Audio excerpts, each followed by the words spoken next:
Good evening, everyone, and welcome to the Emirates, home of Arsenal FC, and this evening home to this Betfair Cheltenham Festival preview evening in association with the Racing Post. We are looking ahead to the greatest 4 days in the racing year, and we have what could surely be the greatest possible Cheltenham Festival preview panel there in front of you. In no particular order, we begin then with a man who has 43 Cheltenham Festival wins to his name.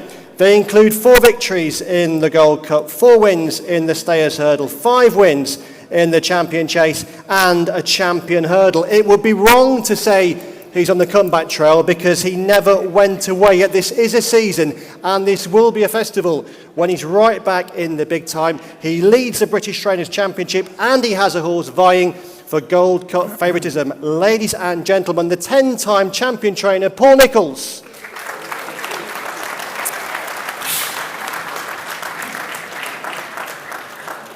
Next, a phenomenon. Grand National victory with Silver Birch 12 years ago hinted at what he might achieve, yet his achievements have surely exceeded even his own ambitions. He's been the festival's leading trainer in the last 2 seasons. In 2018, landing 8 of the meeting's 28 races, thus equaling the festival record. Since 2011, he's had 22 festival wins, and the odds suggest he might well notch up a few more next week. The incredible talent that is Gordon Elliott. Hey, hello, smile. Now to someone who used to call Gordon boss. Last year, he ended his first season holding a licence with no less than 47 victories. This season, there are already 70 safely in the locker. Could this be the season when he also picks up his first festival victory? He is Ollie Murphy.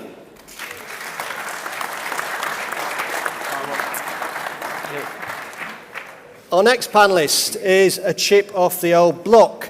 His dad is a rather promising racehorse trainer, and so is he.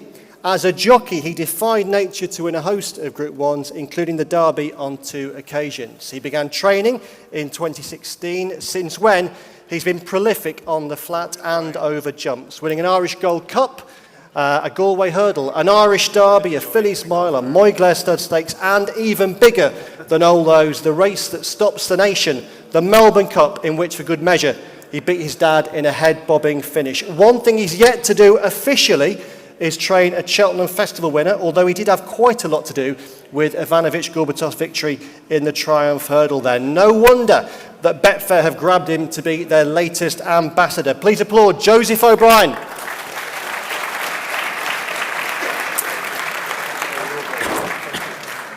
And the next cab off the rank is a man who has become the face of Irish horse racing. If there's a major race meeting in Ireland, he will be the calm, reassuring and professional broadcaster at the helm of the racing TV coverage. He's also an excellent race caller, an integral part of BBC Radio's Grand National commentary team, and he's one of Gordon's happy owners. He is Mr. Gary O'Brien.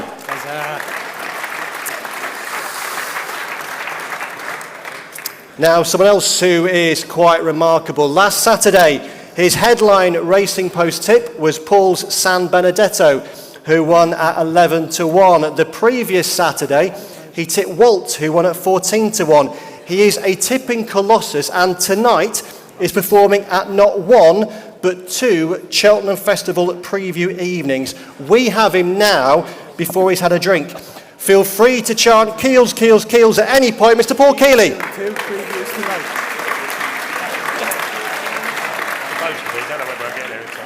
And from Betfair, a man whose heart beats betting both in exchange and fixed odds form. From Betfair and with many punting goodies to give away, Mr. Barry Orr.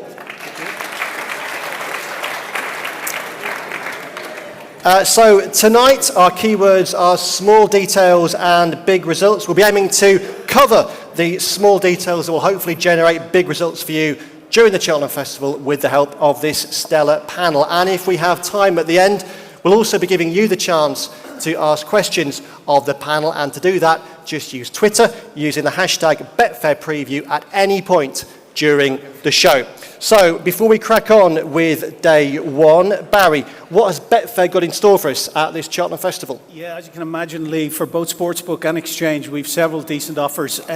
Small details, big results. That's our key phrase for this Cheltenham. If you back a winner 3-1 or bigger on the Sportsbook, you receive a free bet to the same value of your stake up to 50 quid. So that's a pretty significant concession. That's on single races for the first 5 races, obviously, which are the ITV races. So back a winner at 3-1 or bigger and receive a free bet up to the same value of your stake up to 50 quid. For sports or for Exchange, then for the first and third race each day, that's the opener and the feature event over the 4 days. Money back as cash if your horse goes odds on in play and loses. That's a minimum odds of 3-1 and max refund is 2 a tenner. That's on the first and third race. And as you know, Lee, multiple horses trade in play and get beat in Cheltenham. Last year we had the likes of Kalashnikov and the Supreme at trade at 1.13. Min in the Champion Hurl trade at 4-1 on. We also had the likes of Mellon who traded 6-4 on in the Champion Hurl. So as everyone in the room knows, Betfair Exchange had the best odds on all Cheltenham winners last year. So there's only one place to bet this festival.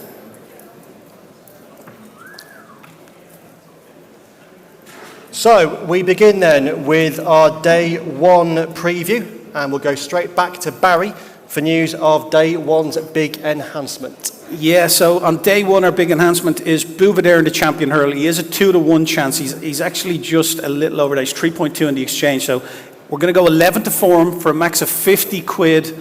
Per customer. It doesn't matter if you've ever been stake factored. 50 quid per customer, 11-4 Bouvier, and we're going to hold that for the next 15 minutes. So if you fancy Bouvier, it's 11-4 in the Sportsbook now for 15 minutes.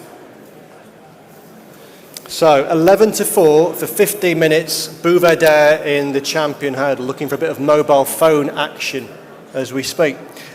Day one, though, kicks off with the Supreme Novices Hurdle. Barry, how's the betting looking for that? Yeah, on the Sportsbook, it's 130 Al Dancer. Falcaire Duderies is 4-1 for Joseph. Grand Sensei 8-1 for Paul Nichols. Outside of that, Thomas Derby, which one of Ollie's runners, is a 16-1 chance, and he's another one in the race called Itchy Feet, who's currently a 25-1 chance. Gordon has Vision Denaire in there at around 16-1. So Al Dancer to hold up the Betfair Hurl form from Ascot. Okay, fantastic. So the big market rival then to Al Dancer at this stage, Joseph, is Falcaire Duderies. First of all, does he definitely run? It's likely that he runs here, Lee. Obviously, he was very impressive at Cheltenham last time. The bit of rain around will probably help his chances, if anything. He has the experience and he gets the 4 years allowance, but this will be by far the most competitive race he's ran in. I actually think Elixir the Nuts, Colin Tizard's horse will be very hard to beat, but my horse is in good shape, yeah, we'll see what happens. Joseph, how would he compare ability-wise with Sir Eric? Yeah, it's an impossible question really to answer because they've never worked together. This horse has far more experience. He had 3 runs over hurdles in France and 2 runs over fences. So he's a huge amount of experience, which you need for a race like this. He's got a good cruising speed, and he seems to jump pretty well. So he has the right attributes, and I guess we'll find out if he's good enough. And that £8 weight concession he gets for being a 4-year-old, how valuable is that, do you think? Yeah, I mean, it is a help, but he gets it for a reason and he's entitled to get it. So the weight allowance is there because that's what it said, that they need to make them all run on 11 playing field. So yeah, he deserves it and he gets it, and yeah, it's a help anyway. Okay. Paul, Grand Sancy. Run in October, in November, in December, in January and February. He keeps improving, he keeps running big races. Has he surprised even you? Yeah, he has. He's really tough, horse. He improved from Sandown to Wincanton. To be honest, Sandown, the grade one, we were second to Collins' horse. We'd only run him, he was 4th in the Betfair Hurdle and probably had a hard enough race, and it was a bit of an afterthought. I think if we hadn't run at Ascot, he might have been a different race, and then he ran very well. He won the Kingwell Hurdle at Wincanton the other day, beating older horses, giving them weight. The second or third went on and then won the National Spirit at Fontwell. So it's good form, he's tough, he seems in good order, and he's just the sort of horse you want to go well in a Supreme. And in terms of the ground, Simon Claes was saying today, good to soft, soft in places, and sort of forecasting that we'll probably get the same come the beginning of the festival. With your lad there, Paul, that wouldn't be an issue at all, would it?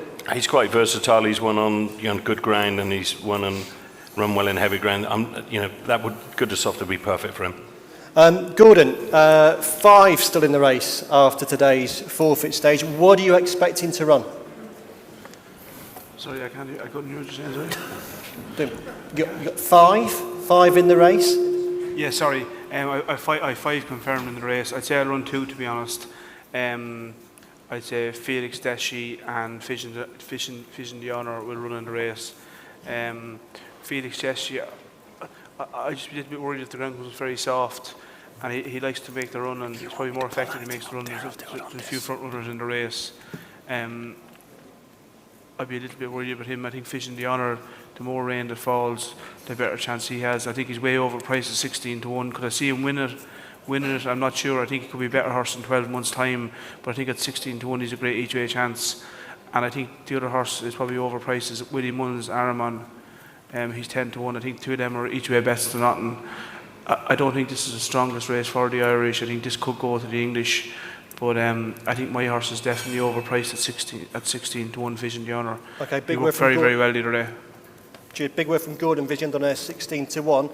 Ollie, promises to be a big start for your festival. 2 big runners in the Supreme, Thomas Darby and Itchy Feet, both jocked up. Intention both running that race? Yeah, no, they're both going to run the race. Both have had fairly good preps, so I look forward to running the pair of them. They're 2 horses now. They wouldn't want the ground too soft, so I'm just hoping the rain doesn't fall. But I thought Thomas Darby's plenty of class, and I was just looking forward to running the pair of them. I thought they both had each way chances, and there's plenty of horses higher up in the betting now, which I'd be surprised now if they finished in front of Thomas Darby. We beat Elixir de Nuts now in Cheltenham without having a run over hurdles, so I can't for the life of me see why he'll finish in front of us. I think he's got plenty of class, Thomas Darby, and the faster they go, the better. And if the rain stays away, I think he's got a good each way chance. And was it a hard call, Ollie, in terms of Thomas Darby deciding which race to run in? Not really. He can be quite keen, so I just thought fastly run 2 miles now would suit him well. I just saw at this stage of his life step him up to 2.5. He probably wouldn't be quite ready for it. So I hope they go good and hard, and I'd say he'll be coming home strong. Brilliant. Keels, Al Dancer heads the market. You've liked him for a long time for this race. I have done, yeah. He's obviously a very decent horse. I put him up in, just after Christmas. And he's done nothing wrong since. Obviously, he won the Betfair hurdle. He did it in decent style. He does take a little bit of tug. He's won round Cheltenham. And I think he has got a favourite's chance. Would I back him at 130? No. I think you're going to get a big field. I think it's going to be 4 to 1 the field anyway. So if you want to back him, you might as well wait until nearer the time. I think he's got a great chance. I think the one now that's overpriced is Paul's horse, Grand Sancy. There's no reason to think that So Well can't run to his mark of 154 over hurdles, and he beat him, giving £2. That's some of the best form in the race, and he's tough, and he does go on any ground. I think, especially 13.5 on the exchange is far too big a price for a horse with a serious chance. It doesn't look the best Supreme Novices hurdle on paper, but we won't know until then. Obviously, Fakir Dairies, he's probably the best 4-year-old going into the race since All Aloha won it in 1999 on what he's done so far. Obviously, Binocular ran in it, but hadn't shown as much as he had. So he's got a big shout as well. But for me now, the one that's overpriced is Grand Sancy. Gary, Gordon was talking about the relative ability of the British and Irish novices going into this race. How do you assess that? Who's got the upper hand among the novices? To be honest, I think Gordon has pretty much hit the nail on the head for this race. I'd have it down as a home banker on the coupon, to be perfectly honest. The Irish horses, there are some nice horses in there. Joseph's, Fakir Duderi, he's done pretty much everything right so far. Vision D'Honour, I was slightly disappointed by him last time, but softer ground could bring him into it a bit more. But you just look down the list there's so much strength and depth. I think with the English horses, Al Dancer's already won a valuable handicap. He's had an excellent season. Angel's Breath gave the impression he'd improved an awful lot from his run last time, and I actually do quite like Mr. Fisher as a horse. I don't know whether he'd be quite good enough to win this. He's coming into it on the back of winning maybe a less competitive trial than some of the other horses have faced, but my gut feeling is you can't look at these things with green tinted specks. I think the home team have all the aces here, and if I was to go one way or the other, I think it'd be Mr. Fisher. Okay, so the consensus is a home victory in the Supreme. What about race 2, the Racing Post Arkle Challenge Trophy? And Barry, it's a different sort of Arkle to what we've come to expect in recent years. We've had short price favourites, small fields, and one standout horse this season. 21 entries at the 6-day stage and a pretty wide open market. Yeah, well, obviously, Joseph's Le Richburg was heading this market for quite some time, a dual Grade 1 winner in Ireland. He's out of the race, as we know, since last week. And Defy de Soil, who's in the same ownership, looks like he may be rerouted here from the JLT over 2.5 miles. He heads the market on the sportsbook at the moment at 5-2 ahead of Lawler, who's 130. Glen Force is a 7-2 chance. And Duke de Geneves is 13-2 for Willie Mullins. Willie Mullins has won 3 of the last 4 renewals of this race. And Barry, is that your hunch with Defy, that they'll go for the Arkle as opposed to the JLT? I think that the owner would be keen to run him in the Arkle now that Le Richburg is no longer going to represent him there. Okay. Paul Keeley, if they do go for the Arkle with Defy, are they going the right way? He's got no chance of going for the Arkle whatsoever. He definitely runs in the JLT. Is that just JP but on the phone? No, it's definitely in my head. No. I mean, rumour has it there's been a few bets going around at 16-1. Wouldn't surprise you if the owner's got that for the JLT. So be very surprised if he moves. You can see, look, he's 5-2 favourite. He's 9.8 on the exchange. It does tell a story. Worth noting that in the sports book, it's non-runner, no bet also. So if he doesn't go there, you get your money back. Of course. But yeah, I can't see him going there. The only way I would see him going there if it turns up heavy, because he won't get the trip in the JLT. But whether he's good enough for 2 mile or not is another matter altogether. And in terms of the race, Paul, do you expect the winner to come from the top of the market, or are there juicy outsiders in there that you like? No. The horse I've liked since he thrashed Kalashnikov at Sandown is Glen Forcer. I mean, he's come to the race by a very, very strange route, running off 114 at Chepstow over 3 miles. But he pulled like a train, and he jumped like a stag, and he still won. Then he dropped down to 2.5 at Kempton, and again at 2 miles he'd have beaten him out of sight. And he was probably all out. Horse that was second won next time. Horse that was third won next time. I think the fourth did too.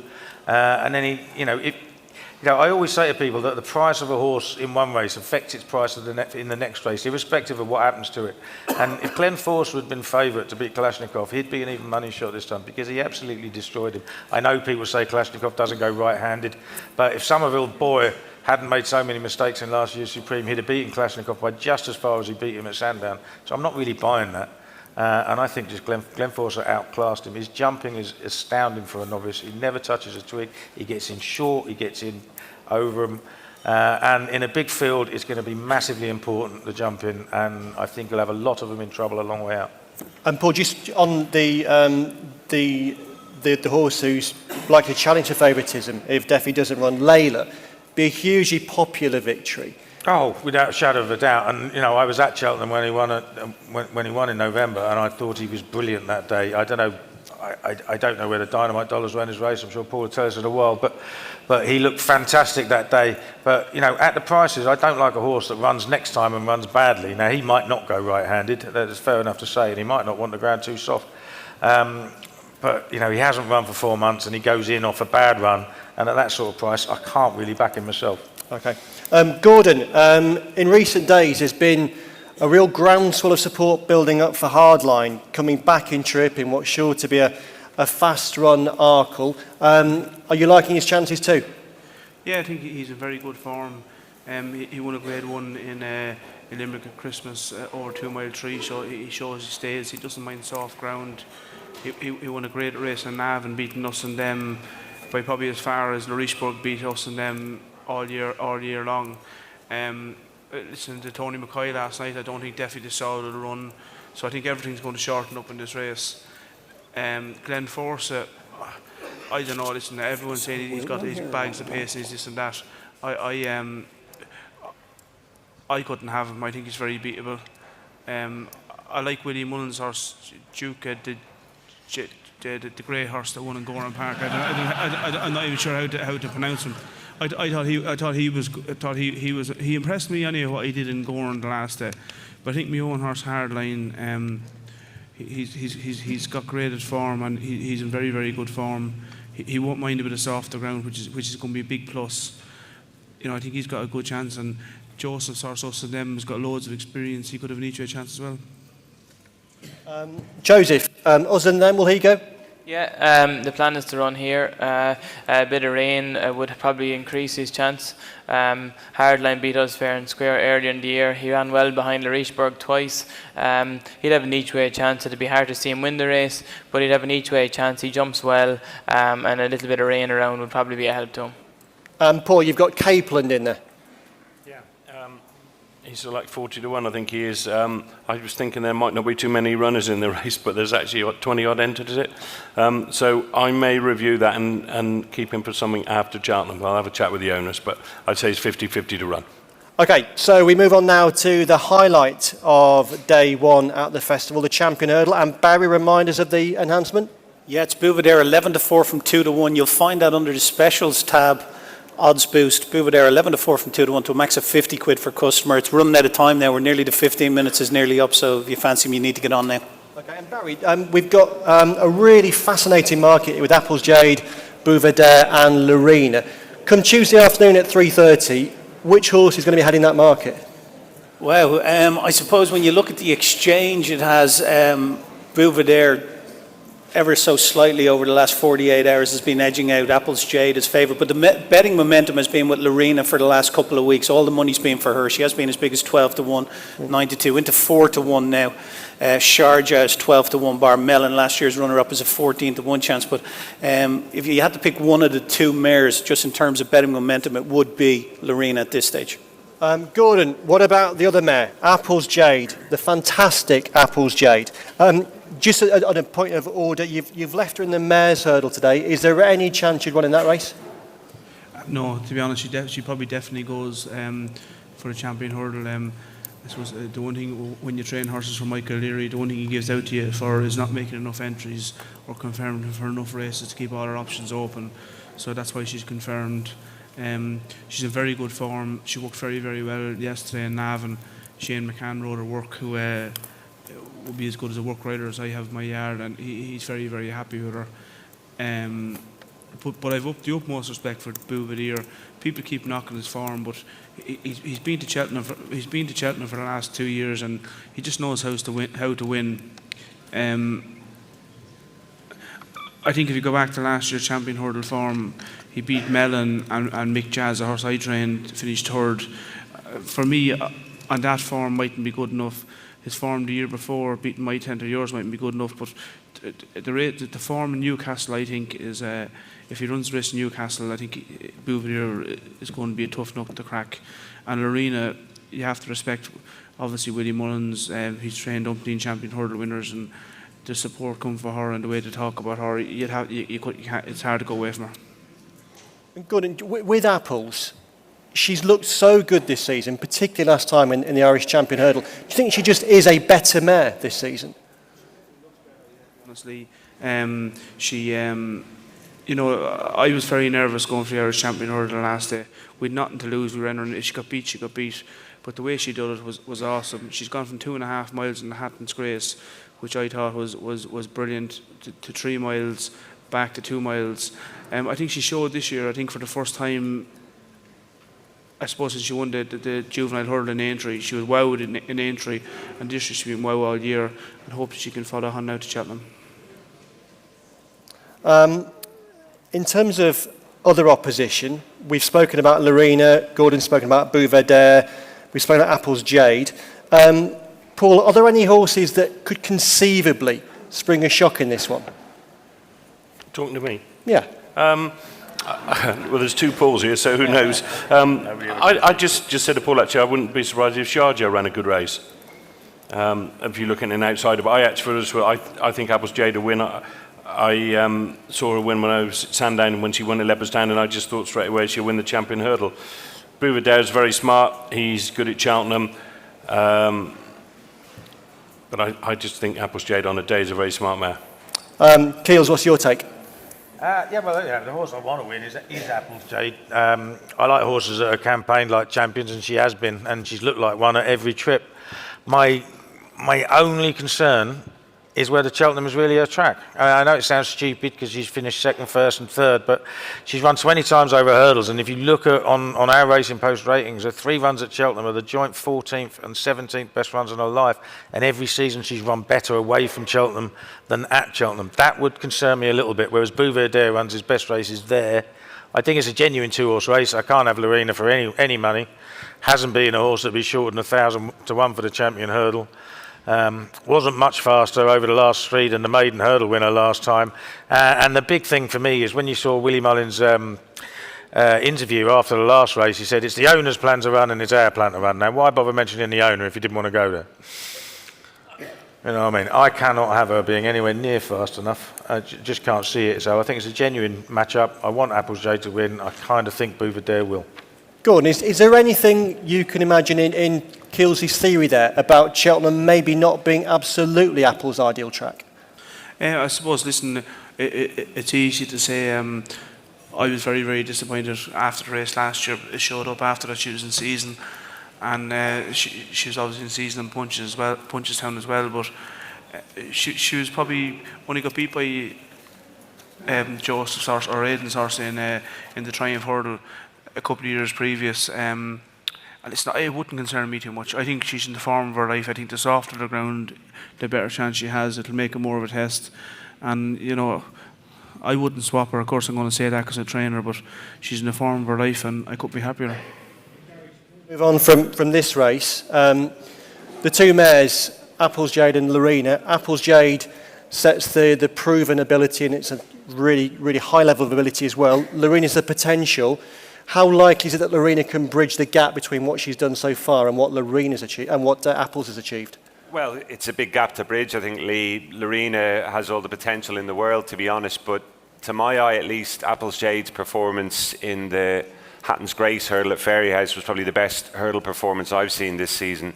To win that race the way she did after being in a bit of a tussle for the lead early on with Wicklow Brave, and to still be as strong at the finish as she was, I thought that was absolutely top class.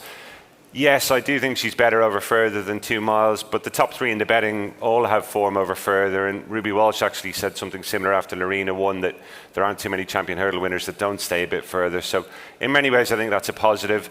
Yes, she has been beaten at Cheltenham a couple of times, but I think the year in the Triumph hurdle when she finished second to Ivanovic Gorbatov, I don't think she'd had a great preparation for that race, and then of course she went to Aintree and hacked up there in her next start. So it's just that the run there last year that I think you really have to forgive. I'm prepared to do that. I think her performances this season have been superb, and keeping her that bit busier this time doesn't seem to have done her any harm either. I mean, Bouvier is a smashing horse, and I think there's definite truth in what people have been saying that maybe he hasn't got the credit he deserves. Well, I think if he beats these 2 mares to win his 3rd champion hurdle, everybody will salute him as a true champ.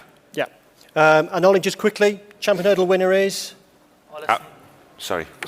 I'm in the same camp. I actually don't think Bouvier gets the credit he deserves. Listen, it'll be a fantastic spectacle watching Applesjade pop out and make their own. I'm sure Barry will track everywhere down to the last. And listen, he's going to have to be very tough this year to get by her, and it'll be a very good spectacle. But I don't think he's been given the credit he deserves. He's won 2 champion hurdles, and it wouldn't surprise me he won his 3rd. We're going to group together the other 4 races now on day 1. So the Grade 1 Mares Hurdle, the Ultima Handicap Chase, the Close Brothers Novices Handicap Chase, and the National Hunt Chase as well. Guys with runners, just shout out when we get to you if you have any of interest. Paul, in the last few weeks you could hardly have sounded more upbeat about Give Me a Copper in the Ultima. Paul Nicholls. Yeah. Look, he's a horse who's got lots of ability, had a few problems, had a very good run at Sandown about 5 weeks ago, carried 11 stone 11. It was his first run for over a year, and he travelled extremely well to the 3rd last and just got a bit tired from the back. Had been nowhere for a gallop or anything like that. That was his first real run. He ran with great credit that day. See, if he's improved as much as most of our horses do from a run like that to their 2nd run, he must have a big chance, because 145, I think, if he was a horse that hadn't had problems, could have been probably 155, 160 horse. But of course, to get to that, you've got to stay sound, and he's had problems. But he's in great shape. He scored great yesterday morning. The rain's ideal for him, so I'm hopeful he's got a big chance. And Paul, what else have you got across those remaining races on day one? I've got 2 in the Close Brothers, Move with the Times and Breland Das. Breland Das might struggle to get in, but if he did, would run quite well at a tidy price. He's a consistent horse. And Move with the Times, he's just got to jump better than he has done of late. Gordon, this morning, Champagne Classic, who'd been really well fancied for the National Hunt Chase, he was taken out of the race. What's the news with him? That's right, yeah. We brought 56 horses to Navan yesterday to do a little bit of work, and thankfully everything went very, very well. But when we pulled Champagne Classic out this morning to ride out, he was a little bit tight, and he's going to be ruled out of Cheltenham Festival. He'll be fine. He's a horse maybe we could head for the Irish National, but he's going to miss next week. It's too close, and we won't get there. But you still have chances in that race and those other races too?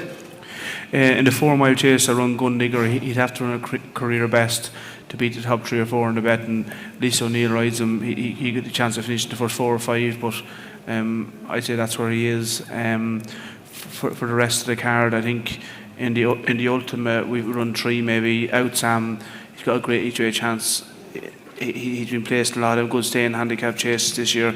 Noble Endeavour's been placed a few times around Cheltenham, was running very, very well when fell in the 4 Mile Chase at second last. He got a chance, and I have one other horse I can't remember. I run 3 in that race anyway. I think it was in second, and the other handicap on today as well. Joseph, in the Close Brothers, Tower Bridge, he was a Grade 1 winner at Leopardstown last season. Looks really interesting. Running off 141. What's your take on his mark there? Yeah, he was a little bit higher over hurls. He hasn't jumped very well on his couple of starts over fences so far. He was better last time. I guess the main worry for him is experience. He's only had the 3 runs over fences, and he's going straight into a competitive handicap. Probably runs Shady Operator in the race as well. If the ground was very soft, it would bring him into it. But Tower Bridge is in good shape. He's going there in good form. Experience is the main worry. Gary O'Brien, Benny de Dieu in the Mare's Hurdle, red hot favourite. Ruby's been talking about her as his best bet of the week. Is she a rock solid favourite in that Mare's Hurdle? The vibes seem to be very strongly, and the thing with this race is when you look down through the list, probably in terms of meaningful opposition, most of her rivals will end up going elsewhere. It's not ideal, obviously we'll talk about this in relation to other horses as well, that we haven't seen her so far this season, but of course Covega used to do it every year, and the vibes, as I say, from the camp seem to be very strong. Look, I wouldn't be looking any further than her, to be honest, but would I be steaming it at 5 to 6? I'd probably be happy enough to watch, in truth. And anything else on day one that you like? Yeah, I really like a horse called Disco Rama in the National Hunt Chase, the 4 mile race. He's 8 to 1. He's come in a little bit in price in the last couple of days. Obviously Gordon's horse coming out at the 5-day stage, Champagne Classic, things have tightened up a little bit, but he was a good second in the Martin Pipe Hurdle last year, which was a messy sort of race where the winner kind of got the jump on the field. That's valuable course experience, albeit it was on the new course. But I also like the fact that he was running so well at Naas last time. He fell at the final fence in a race won by Ballymore. There was very little in it at the time. I thought it could have gone either way. Ballymore is around about a 3 to 1 shot for this, and Disco Ram I think is 8 to 1. Barry had the prices there, so to me that's a decent each way bet. He's trained by Paul Nolan, and his team are really back on the up this term. Excellent. Discorama then for Gary, and Keels, wrap up day one for us. Yeah, I think the alternate, you can't believe Paul's given me a copper out of the equation. I mean, before he went to Sandown last time, he'd literally only run in a match. To jump as well as he did was remarkably impressive, and he looked the best horse all the way around until blowing up. I think he's got an outstanding chance. He's getting on the short side now. And I've come back to my old mate, Q-Star Civila, who won the race last year. He's only won 3 times this season, hasn't done that well at all, but he's never that good early in the season. He's dropped back to exactly the same mark. He was third in the Fred Winter, just beaten by Diego de Charmel a couple of years previously, and he was fourth in the Martin Pipe to Champagne Classic as well. So he's got some great festival form, and he's 16 to 1. I think he's got a good chance. The Close Brothers, I was trying to talk Charlie Longs into the run, and Castafiore, he was second to bags groove at Kempton recently, but he seems to be so convinced that he's got to get the £7 allowance for the JLT. I don't understand that, because you're going to get £7 of horses rated 150 plus, and she could be running off 139 in this race. But the horse that was just behind her there was good man Pat, who jumped a little bit to his left and belted the last fence in the home straight and wasn't beaten very far. He's on 139. I think he's well handicapped, and he definitely wants to go left-handed. Worst value horse of the week is in the National Hunt Chase. That's OK Corral. We look at trainers and what do you associate them with? You associate Nicky Henderson with big, flashy, hard-pulling 2-milers. He's going for his 8th champion hurdle. He's going for his 6th champion chase. He's never won a national. He's never won a 4-miler. His only winner for over 3-mile 4 furlong plus since 2006 was Hadrian's Approach in the 2014 Bet365 Gold Cup. He's had 52 losers since, the latest one in the Cambridgeshire National on Sunday that just pulled too hard and didn't stay. OK Corral looked like he wanted to go faster at Warwick, which is a tight track. I cannot see him staying at all. He should be in the RSA. I'd actually make him about 6-4 for the JLT. Unfortunately, I cocked the race up completely by tipping 2 horses that didn't get declared today. So I'm going to have to go in again. I like Now McGinty, who was 2nd in the Reynoldstown. Beat quite easily a horse called Darasha Counter previously at Chepstow. That form ties in really well with Walt, who won the big race at Kempton the other day. I think he's a fair price at around 16-1 Now McGinty.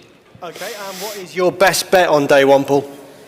Glenn Forster for me. Can't have a beat. Okay, Paul Nicholls, best bet day one? Give me a copper. Give me a copper. Arlie? Thomas Darby each way if the ground's not soft. Joseph? I like Hardline and the Arkle. I think his form, like what Gordon said, tying in with us and them, I think he's a big chance. Gordon?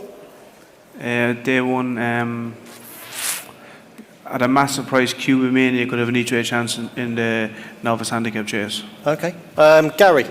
I'll go with Discorama in the National Hunt Chase League. And Barry Orr? I fancy Lakeview Lad at 20-1 in the Ultima. That will do nicely. And that wraps up day one.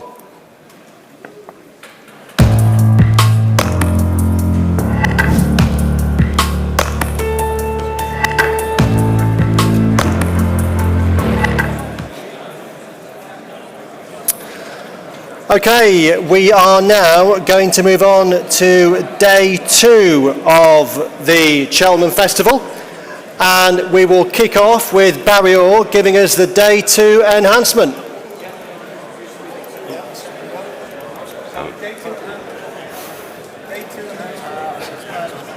Barry will give us a day 2 enhancement in a second. We're just waiting for a bit of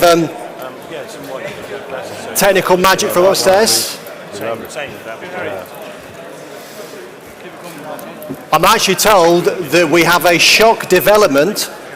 We thought we'd lost him on the line, but I'm now told that by the magic of Skype, we have Ruby Walsh. Is that correct?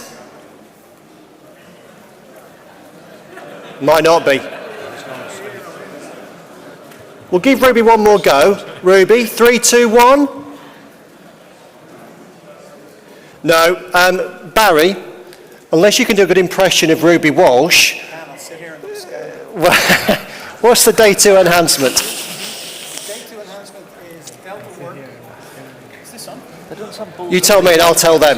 Day 2 enhancement. The day 2 enhancement? I don't need a mic. The He day does. 2 enhancement is Delta Work in the RSA. He's 9-4 hard at the moment. Delta Work. We're going to go 3-1 him. Same terms and conditions as the previous enhancement. Odds boost. It's for €50 or pounds. Max of 50 per customer. You'll find it under the specials tab and odds boost. So it's Delta Work is 3-1 from 9-4 for the RSA. Okay, 3-1 then. Delta Work for the RSA for 15 minutes.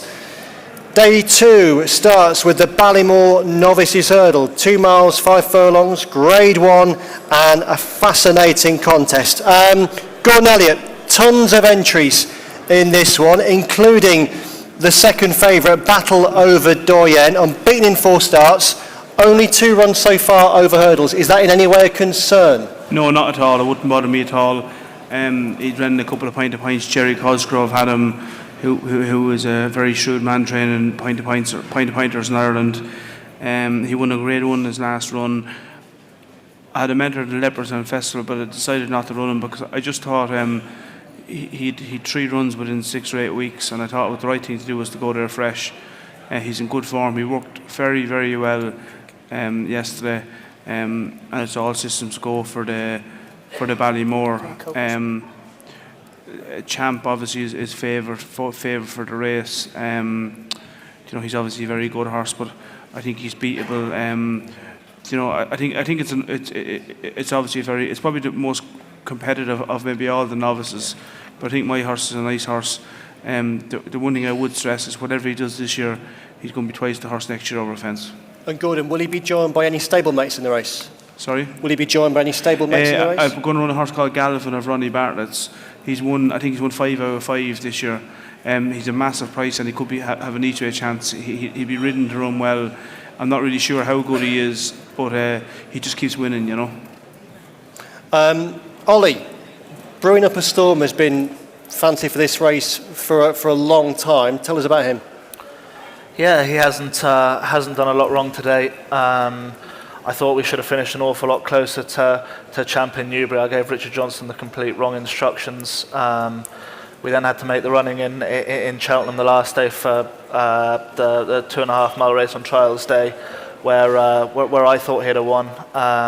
Listen, it's not ideal going to Cheltenham on the back of a full, but he's not a horse I think that will be dented by his confidence through his falls. So as I said, I don't think he's done a lot wrong. There's plenty of horse in there with each way chances, but I wouldn't swap my lad. I've been bullish about him ever since he won his bumper in Hereford, and I've kind of stood by my sword, and I think he's good, and I just think we get a nice turn to the race. I think he's a real good each way chance. And of all yours that you're taking this week or next week, Ollie, is he the one that really excites you the most? Yeah, no, he is. Listen, I'm taking a small but select team, but he's a horse I've always held in high regard. I just think he's very good, and I think a strong gallop on a bit of slow ground now. I think he'll only just come into his own, and yeah, I'd love to see him have a lead now into the straight, and he'll certainly see his race out very strong.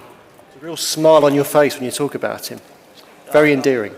I love the horse, and listen, we'll see on Wednesday. He's a 9 or 10 to 1 shot, but I think he's got all the ability in the world. I don't think we've seen the best of him yet by a long way. I don't think he's had anything go his way this far. So listen, he's in great form, and hopefully I'll get him there in one piece. Good luck with him. Really positive words there from Ollie. Joseph, Rhinestone is a very smart horse indeed. Just got touched off by Gordon's horse at Leopardstown last time. Do we know at this stage whether it'll be the Ballymore or the Albert Bartlett with him? Yeah, it's probably more likely to be the Albert Bartlett or the Coral Cup. I'd say it's unlikely that he runs here. I've been very impressed with Battle Over Dying. He's a huge big horse, very eye-catching, and he's done absolutely nothing wrong. You could say the same for Champ, but if Willie Mullins' horse Classical Dream ran here, I think if the ground was a bit softer and he runs here, I think whatever beats him will win. Keels, what do you make of this one? I think this is a very tough race. I'm not 100% convinced that Champ's form is as good as everyone makes it out to be. It probably deserves to be favourite, but I mean historically, it's not a race. It's not a race for horses as old as he is. I think there's only been 2 as old as 7. Brown Lad in 1974, French Holly in 1998. It's a younger horses race. That's what I'll be looking at. I think Battle Over Doyen is solid, but I'm interested at sort of 3 times the price of the horse that finished behind him last time. Sam's Profile and Mouse Morris's, because he took a real tug early that day and he must have hit the first 4 or 5 hurdles, then got in a bit of trouble. He was only beaten a couple of lengths. I think wherever Battle of Doyen finishes, he won't be far from him. I think he's probably a decent horse in the making, so around 16 to 1 Sam's Profile for me. Okay, so that then was the Ballymore, and there is now another possibility that we might be joined in the room by Ruby Walsh. Ruby Walsh, are you here? No, Liam, not no. Give us a smile. There you go. I can't see you, so I don't know what I'm smiling at. Well, if you could see me, there wouldn't be much to smile at anyway, sadly. Ruby, the most successful jockey in Cheltenham Festival history, 58 wins, 11 times the meeting's leading rider, successful in all the major championship races. You're pretty good there, and your book next week looks as strong as ever.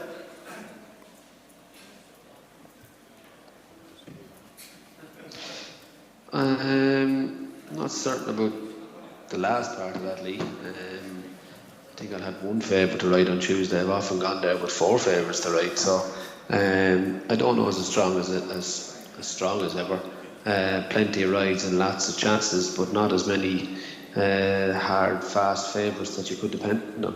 Okay, what about then the big one on Tuesday, the champion hurdle ruby, Lorena? Thought it was interesting that when she won at Sandown, first time out this season, Willie Mullins in the winners' enclosure was asked the usual question, what will Ruby ride in the champion hurdle? And normally he would bat that one away and say, we'll decide that nearer to the time. He said there and then he would be very, very surprised if you didn't ride Lorena. Is that indicative of your long-term belief in the mare? I suppose she was the best novice we had last year, Lee, and I think Mellon probably, he ran a blinder last year's champion hurdle, but he hasn't scaled those heights this year, so Lorena probably looked the one with the most potential. She still has a fair bit to prove. Her form isn't anywhere near as strong as Apple's Jade, and to be fair to Bouvard there, he's a dual champion hurdle winner. I can't have people knocking him to win one champion hurdle. You might get lucky and win one, but you can't get lucky twice and win two. He's a very good horse. You'd be looking at it thinking, if it's the Apple's Jade that ran in Cheltenham last year, she's beatable, and if it's the Bouvard there that ran the Christmas hurdle, he's beatable. But I'm sure Gordon and Jigginstown and Nicky Henderson and Martinstown are looking at Lorena and thinking she's beatable too. So it's a wide open race, and she's a good ride, and the more rain that falls, the better it'll suit her. Yeah, and in terms of the trip, Ruby, after that race at Punchestown last time, you were saying that 2 miles around Punchestown you wouldn't be thinking that would be ideal for her, but 2 miles around Cheltenham would be fine. Trip-wise, would you be happy if this was a champion hurdle over 2.5 miles, or do you think over 2 miles she can still be fully effective in it? I think Stayers win champion hurdles. Archibald was the quickest horse in his champion hurdle, but he didn't win. Stayers win champion hurdles. I think now Stayers do win. She stays really well. Ruby, Wednesday, Altior, clearly the red-hot favourite for the champion chase. Any indication yet from Willie whether Min or Footpad, which of those two will be taking him on? No, and they both worked this morning and worked really well. Min's had 2 goals already. He was second to him in the Supreme and second to him in the champion chase. And Footpad was brilliant in last year's Arkle, but probably hasn't scaled those heights yet this year. I'd have no doubt one of them will take him on. But which one, I don't know yet, Lee. If Willie said to you, Ruby, what would you recommend? Which one would you like them to go? He won't ask me. That should probably take us on to Thursday then. Faheen. I'd say it does, yeah. Faheen, the machine, Ruby. Fantastic day at Punchestown last April. No, not for you, when he was so impressive there. But he's come back again this season.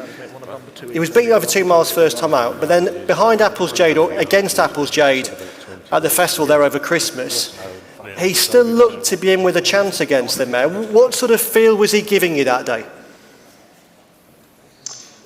Look, there's the second last hurdle at every track is different, but in Leopardstown, you'd want to be well on the bridle in a 3 mile hurdle at the second last to have any chance. And he was travelling well, but Jack was travelling equally as well in front on Apple's Jade. I don't know what would have happened, but I think I'd have given her a race at least. And we know how good she is, and giving her a race is strong enough form in my eyes going to this Stayers hurdle. Paisley Park has been very good all year, but I'm not sure about the form of the races he's been winning. That's not Paisley Park's fault. He can only win the races he's in. And he was better in the Cleve hurdle than he was the long walk. But the form to me is only okay. We think Faheen is in great form. He's only had 3 runs over 3 miles for us. He won a novice hurdle in Limerick, as he said. He beat Penhill in Punchestown, and he fell behind Apple's Jade. you know, in last year's champion hurdle when he got outpaced down the hill. He should have folded and finished, you know, towards the back, but he didn't. He kept galloping and he finished 5th. To step up and triple suit him, he's in great order, and I'm really looking forward to riding it. And Ruby, I say all the indications from Woody's yard are really positive. He's been well backed in recent days. Just one last one on Faheen. How much of the old Faheen ability at his age do you think is still there? I shouldn't have tricked us into thinking he still had the speed for a champion hurdle last year. He's a good workhorse, and he seems to be in great form at home, but you know, his form on the track has told him now he has to go further than 2 miles. But he seems to be in great form, and you know, if he could reproduce that run in Punchestown last April, when he beat Penn Hill, who had won the stairs, that run would put him right there and would make Paisley Park go. Ruby, the big one, the Gold Cup on Friday. Woody's got 4 in there: Bells Hill, Kenboy, Album Photo, Invitation Only. For you, will it be either Bells Hill or Kenboy? Or maybe Album Photo. And each of them, I think each of the 3 of those, I think Invitation Only has to improve a bit more than any of the 3 of them has to win. I think it's a fascinating Gold Cup, and presenting Percy's novice form is outstanding. I think Clandon's Oboe's progress this year has been incredible. He was very good in the King George. It's hard to judge the Ascot race, but he could do no more, and the way he jumped that last was spectacular. I think he's the best in the English horses. I know you've last year's winner, Native River, but it's a hard thing to do to go back and win back-to-back Gold Cups. And that's probably against him. Might Bite hasn't scaled any heights this year. And with each 3, you can make a compelling case for any one of them. Kenboy was very good at Christmas, and David gave him a great ride, but it was the way he went from the back of the last to the line that was impressive. On figures for form people, Album Photo's performance in Tremor when he gave way to Total Recall and Invitation Only, purely on figures, is an incredible run. And Bells Hill has been progressing through the year from leading his first run in Leopardstown to winning the last day in Leopardstown, and he seems to have improved again. But how they all work, what day is today? Wednesday. How they all work sort of Saturday will be fairly important as to what happens next Friday. Ruby, thank you very much indeed. 58 festival winners so far. Let's hope for some more next week. Best of luck to you.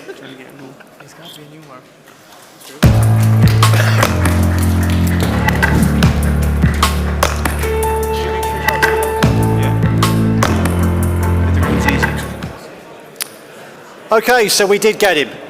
And now we go to the RSA Chase, the second Grade 1 on the Wednesday card. Barry, how'd they bet? Yeah, well, if you haven't availed of the odds boost on Delta Work, he's 9-4, Santini 130, 7-2, Paul's horse top of the game. OK Corral's a 5-1 chance, and it's 11-1 bar. Paul, we'll start with you this time. Top of the game. He's a horse you adore, isn't he? Whenever you speak about him, there's real enthusiasm. In the Quarto Star at Kempton last time, he was beaten, but was it one that you thought was one that got away for some reason? Well, I think he was quite green. He's been quite a big baby. He whipped round at the start at Exeter when the starter's flag went down, and he spooked and sort of lost a whole heap of ground, and was still had a nice run round, finished second there, Defi de Sol, which is good form. Run very well at Kempton, travelled extremely well, jumped well, almost got to the front a little bit too soon in half, was a little bit green jump in the last. Wouldn't have done him any harm, the form was good. He ran well in the Coral Cup last year, beating basically ahead. He won a 3-mile handicap at Sandown in soft ground last year. I think he's got a great chance. Very impressed with Delta Work. He's obviously done, he looks the one to beat. Santini finished behind top of the game at Kempton, and I can't, quite honestly, and I can't see why he's shorter than top of the game, why finish in front of him again. I just thought he's obviously a decent horse. But I think we can beat Santini. Again, the one to beat, I think, is Delta Work. I think my view is it's between those 3 horses in the race, looking at it. They're 3 fairly smart horses, and I think you'll see a lot of them in the future. Gordon, Delta Work, he's a Cheltenham Festival winner last season. He's unbeaten over fences. He's proven over the trip. There's nothing not to like, is there? Yeah, no, he obviously won the Pretemps last year in Cheltenham. Went on probably to have a career best over hurdles in Punchestown, getting bet a neck or a half a length in a Grade 1 in Punchestown. He's been very, very good this year. He's 3 from 3 over fences. won and down Riot onto Fairyhouse, beat Richburg, and then on to Leopardstown. He's a nice horse. He doesn't do any more than he has to do. He's kind of an unassuming horse. You probably never know how good he is because he just does what he has to do, but he's in very good form at home.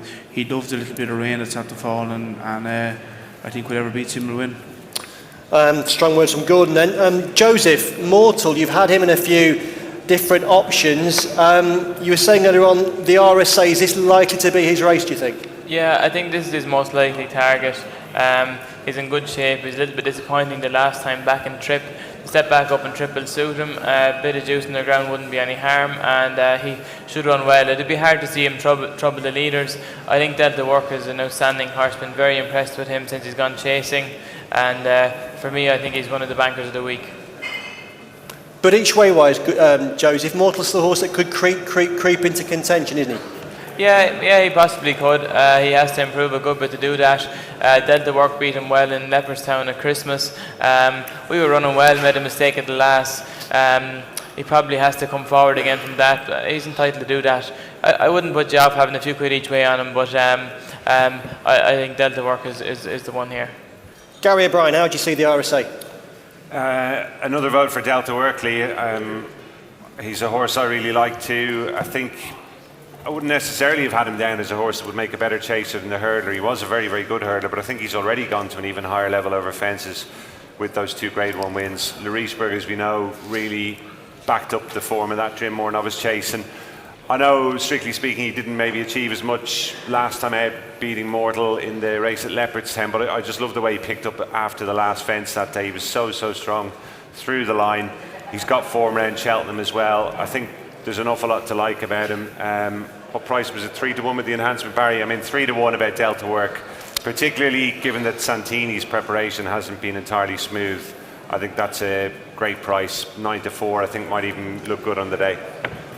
Ollie Murphy, just with Santini, just speaking as a trainer who probably gets this problem all the time. The problem that Santini had was only a minor one, becoming this close to a race like the RSA Chase. Would you think it would be in any way a concern, or should punters not be too bothered about it at all?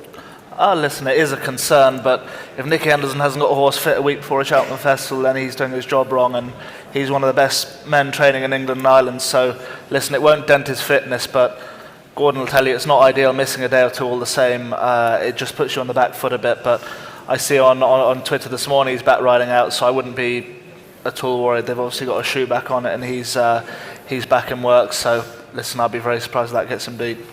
And Keels, is this a race you've got a strong view on? Yeah, I make top of the game favourite. I don't understand why he isn't.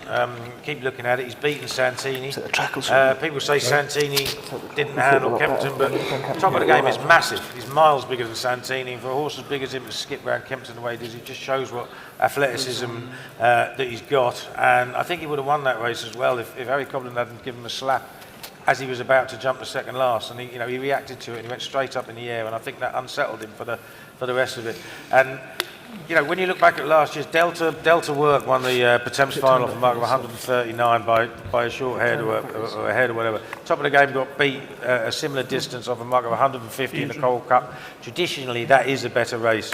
I think he's got the best form in the race, and I just do think he should be favourite. We move on then from the RSA Chase to the feature on day 2, the Queen Mother Champion Chase. And Barry, this is quite a boring market, isn't it? Well, it is and it isn't. Obviously, Altior 2-5 and the sportsbook non-runner no bet. 9-2 min, footpad is 6-1 chance under, so 17-2. So Willie Mullins has 3 of the first 4 in the betting. It looks now, if you look at the exchange prices, like footpad isn't going to run in the Queen Mom Champion Chase, and it's going to be rerouted to the other race. So if that's the case, Min would probably go here and he'll go second favourite, but Altior, it's hard to oppose him. There's nothing really in the race. Does anybody on the panel see any possible chink in the Altior armour at all on Wednesday? No. Keels, is there any sort of bet in the race at all? Well, no, I mean, look, everybody knows that, despite what Ruby said, Min is going to be the one that runs and none of the others will. it'll be as big a surprise probably if he doesn't finish second as it will be if Altior doesn't win. I can't see an angle into the race as a punter unless you like a real shorty. Paul, Politolog's in there. You were saying the other day that he probably wouldn't go to the festival, but there's still a chance, is there? Yeah, he's been working with all the Cheltenham horses. He scored yesterday and he's in really good form. I just spoke to John Hales yesterday and said, look, we ought to have a look. And I'm actually going to leave him in this and the Ryanair and take a view next week in case some drop out. He's run well at Cheltenham before. Not won at Cheltenham, but he's run well at Cheltenham. You'd be playing for second place in this. He's beaten Min at Aintree. If Altior turns up as the Altior, we know he's going to win. But it's an open race after him, to be honest with you. A lot of those won't run or aren't good enough. It's an interesting race. You said it looks like Min's going to run in this race, but it's worth having a look at it. Gary, is your hunch the same as Barry and Paul's, that Min probably will go for the Champion Chase and foot back towards the Ryanair? I think so, Lee. You would imagine with two top horses like that, the idea would be to split them up. But if Willie's previous kind of inclinations, anything to go by, you'd imagine they'll go their separate ways. And fair enough, I know Min's been duffed up a few times by Altior at this stage, but it'd be very hard, I think, to throw foot padding in against Altior after a less than ideal campaign so far with the overreaches he's had and not managing to get his head in front in the Leopardstown race last time. To me, Min is every bit as likely to beat the rest of them if footpad doesn't run as Altior is to win, so maybe that might be something worth looking at, but I would imagine Min will go here. The old saying is you should never be afraid of one horse, isn't it? Unless he's called Altior. Yeah, exactly. The final Grade 1 on the second day is the Weatherby's Champion Bumper. Barry, talk about the market. Gordon's horse Avoya Lane is 130 favourite ahead of Blue Sari at 4-1, getting the queue is a 6-1 chance, and 10-1 Meticulous, Silver Forever in there at 16-1, and also for Paul at 16-1 Ask for Glory. Gordon, we'll whiz through this race quite quickly, but Cheveley Park Stud have made a real investment in Irish jumps racing last couple of seasons, and you've got some lovely horses for them, headed by Envoy Len. How highly do you rate him? Yeah, I think he's a very nice horse. Every year you could have 100, 150 horses in your yard, and you look at 2 or 3 of them and you say one of them could be a Gold Cup horse. And this is one of the horses I have in my yard that could be a Gold Cup horse one day. Yeah, definitely. Envoy Allen, he's very good. He mightn't win the Cheltenham bumper, but I think he could be a Gold Cup horse someday. He's very, very good. And Gordon, you say he might not win a champion bumper. What might stop him in a champion bumper? He's just not mature enough yet? Just not turning up in the day or getting knocked down or whatever happens in a race. But he's a very, very good horse. He's done nothing wrong this year. He's 3 from 3. I think any rain that falls will help him. I think he's a very, very good horse. I run another horse in the race called Abracababras. He was going to be probably second, maybe third to him in Leopardstown the last day and ducked through the rail. But I think Envoy Allen is he's one for the future. I wouldn't put anyone off following down the road. And Paul, you've got 4 entries in this race from the last forfeit stage. Will any of them go there? I think the 2 I'm going to confirm tomorrow are Ask for Glory and Flickervoyo. Only one of them would run. Flickervoyo, he's won his 2 bumpers this year and is an improving horse. The other one is Ask for Glory, who'd like it really soft. He's won his only point-to-point and absolutely bolted in his bumper at Chepstow Christmas.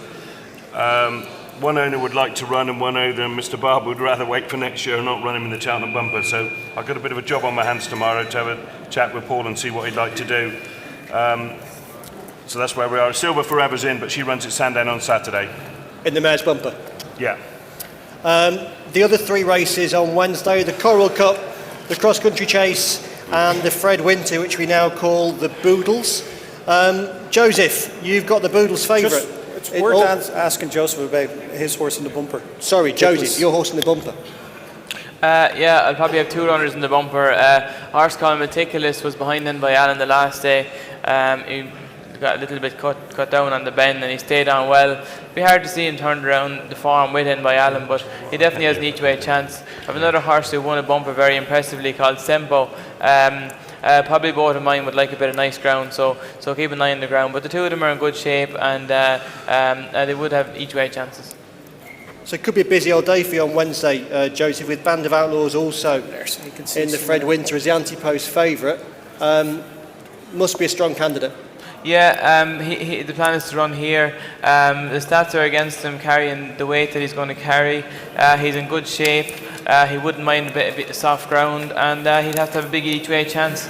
Gardens of Babylon is probably not likely to run here. I'd probably run Fine Brunello. He'd have an each-way chance, but I thought the handicapper was pretty hard on him after his run in Cheltenham the last day. Yeah, Band of Outlaws would be my best chance of winner on the day, I'd say. Okay. Paul, while we're talking about the Boodles, again, you've been pretty keen for a long time, I think, on Friend or Foe. Not seen him since he won at Taunton in late December, but he's going into a race that you've won 3 times in the last 9 years. Is he in the mould of your previous winners? Yeah, he'd had a couple of runs in France before we bought him, and I just thought he's got Fred Winter written all over him if he was good enough. He went to Taunton at Christmas and made all in one, ended up with a mark of 128, which I'd looked up and thought for the last 6 years that's got him in the race. I think he might be sweating a bit this year, but if he does, he'd have a leading chance. I didn't want to run him again because it's like in this country, you go and win another handicap, you're up 7 or 8 or 10 pound, that would have completely shot us in the foot. So I got to sweat next week that he gets in. He's a very nice horse and the same profile. He's probably the similar horse to Diego de Charmel. And I've got another one called Dogon, who actually is got quite smart form in France. He won a 3-year-old chase before I bought him. Didn't run so well at Cheltenham at Christmas, but he hadn't been in the country long enough, and then ran very, very well at Wincanton the other day. Was second in a national novices hurdle, and actually got dropped £5 from 138 to 133. So that was a bit of a result, and it would be no surprise to me if he was like a Romain de Sanam, who ran into a place at 33 to 1 a few years ago. And Paul, you're also well represented in the Coral Cup too. Sorry, in the Coral Cup? The Coral Cup, yeah. I'm going to run 2 in the Coral Cup. I think Old Guard, he always runs well at Cheltenham, he always runs well in handicaps. He's probably not up to running in graded company now. So he ran well early in the season, was third in the Great Wood, staying on strongly. This trip suits him very well. He had a blowout the other day at Fontwell. And Brio Conti, who I think will have a great chance. He missed most of last year with an injury, had a run at Sandown back in February, needing the run really badly because he's a tank of a thing. Pulled up 2 out, and then he surprised me immensely when he won at Ascot 2 weeks later. I was thinking he'd probably need another run. So he's improved since then. He must have a leading chance, I'd say, Brio Conti. Gordon, your runners in the other races on day 2, obviously headed by the horse of the season last season, Tiger Roll, 3-time Cheltenham Festival winner, Grand National winner. Can't be long before there's a statue at your Tiger's been in great form. He's done nothing wrong this year. Obviously, he won the English National. He came back. It even shocked me. He won the Bayern Hurdle. I told the owners that day he could probably finish second last or last, and to win and do what he did. I think he's improved plenty from it. Keith Dunn will ride him, and it looks like ideal race to go for, yeah. He was so impressive last time that it looked as though if you'd wanted to, you could have gone maybe Stayers Hurdle or even Gold Cup with him. If he'd gone in those races, the form he's in now, would he have been competitive, do you think? Yeah, you're probably right. He could have went for any race he wanted to go, but I'm a big believer. You go for the race you think you can win. If you want to go glory hunting, you're running a Gold Cup or Stayers Hurdle. But I think the cross-country race is the best race he can win, and that's the race he's going for. And I know going into last season's festival, there was a bit of concern about the ground, but he seemed to show that day and at Aintree that it wasn't a factor. That wouldn't be worrying at all going into it?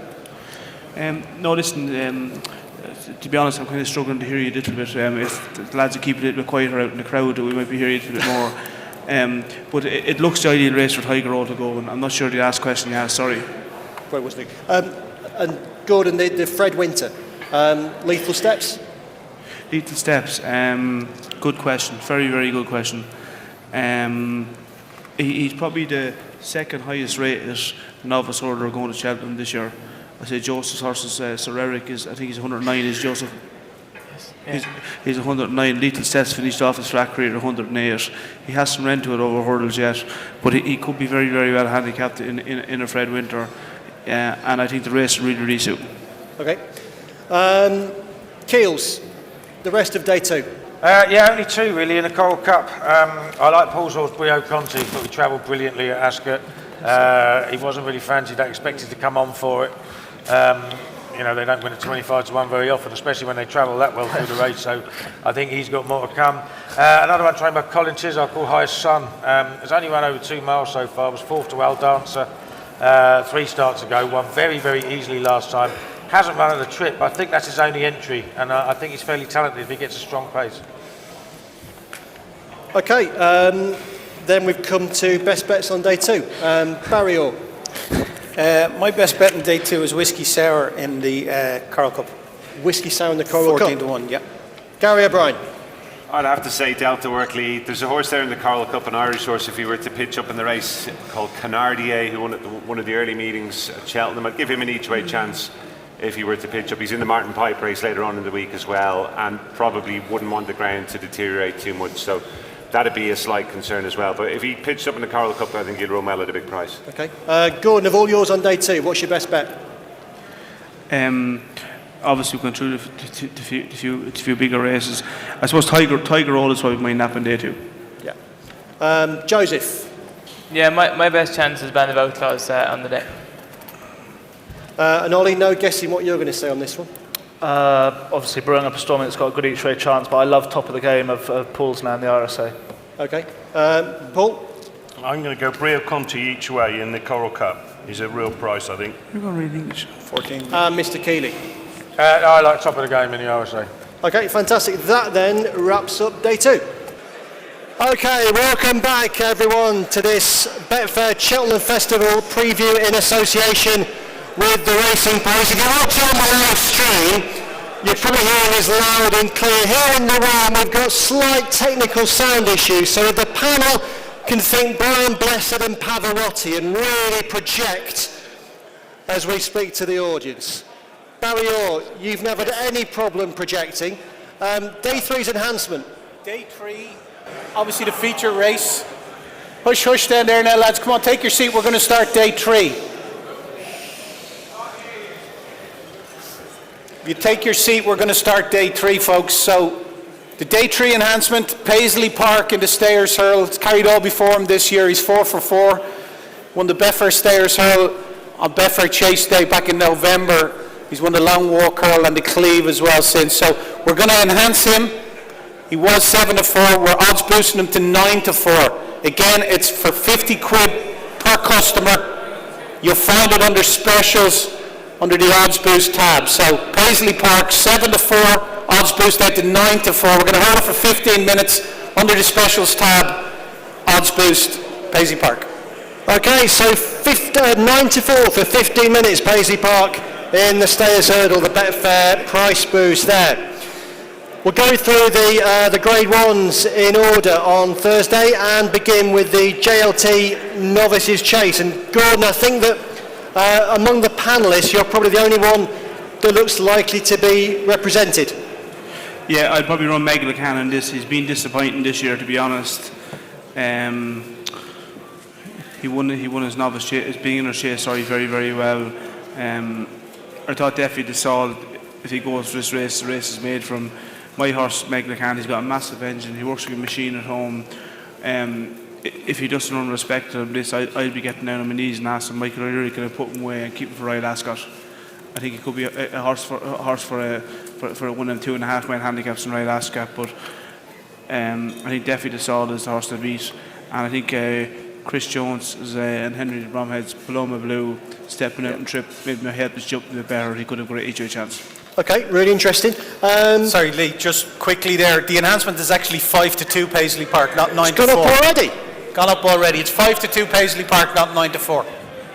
It won't go to 11 to 4, will it? No, it's 5 to 2 for now. 5 to 2 Paisley Park enhancement. Paul Keeley, the JLT. Yeah, I like this race. I don't think it's a brilliant race by any stretch of the imagination, and I think the front two that have dominated the market for ages, they're essentially the same horse. That tells me they're not all that good. Defi de Soy lost in translation. You've got to remember, top of the game, over a trip short of his best, ran Defi de Soy to 3.5 lengths, having given him 20 at the start. This is not a great race. I fancied Kildesart for ages. He won the Novice Handicap Chase on Trials Day. That race has produced more winners at the Cheltenham Festival than any other race on Trials Day in the last 10 years. I think 10 to 1, when you look at the market, he's 10 to 1 fourth favourite at the moment. And you go down and you look at the next 7 or 8 horses, none of them are going to run in the race. He cannot go off anywhere near 10 to 1. I just think he's a cracking bet. Gary, you got any strong views on the JLT? I do, Lee. I'd be a huge fan of Defi de Soy here. I think it's a real vote of confidence in the horse's chance for this race that it seems he's not going to be switched to the Arkle now that Lerisburg is out. I was very, very impressed by him at Sandown last time. I think Connections obviously learned plenty from his defeat by Lost in Translation at Cheltenham previously. He's built up a nice bit of experience at Cheltenham as well. He's had a couple of runs at Cheltenham this season, which I think is a big, big plus factor for him as well. And I just think, first and foremost, it's nice to see him back in the sort of form he was in 2 seasons back. I think everybody knows his stable was under a bit of a cloud last season for whatever reason, but the real Defi de Soy looks back now, and I was very, very impressed, as I say, by him last time. I think 3 to 1, thereabouts, is a perfectly fair price for him. And would you have no concern at all about the stamina question? After the Dipper Chase, some thought maybe the Hill had done him. It would be in the back of my mind, but I go back to what I was saying earlier on there. Why, if Connections were worried about that, would they not go for the Arkle? If anything, it's probably a more prestigious race. No disrespect to the horses in the Arkle, I would say, if anything, it might even be a more winnable race. But the fact that they're going here instead, I think they feel they might have Lost in Translation covered here, and I'd be inclined to think the same. Barry Gowrie will probably play his cards pretty late once again, and that being the case, I'd be pretty disappointed if he doesn't win, to be honest. Okay, excellent. So we'll move on then to the Ryanair Chase, the championship race for 2.5 mile chasers. Barry, a really confusing market this because we don't know who's going to be running. Yeah, at the moment it's 5 to 2 min. Footpad's a 7 to 2 chance. It looks like neither of them are going to show up here. Monolith is. Footpad might show up, mightn't he? Well, Footpad, this could potentially be his race. 9 to 2 Monolith, he'll definitely show up there here. Undersold 5 to 1. Frodon, I know Paul may be leaning towards this race, is a 13 to 2 chance. Road to Respect 7 to 1, and it's 15 to 2 bar. Okay, Paul, Barry mentioned Frodon there, Paul Nichols. Have you as good as decided now that the Ryanair Chase will be Frodon's objective? Yeah, I think it is.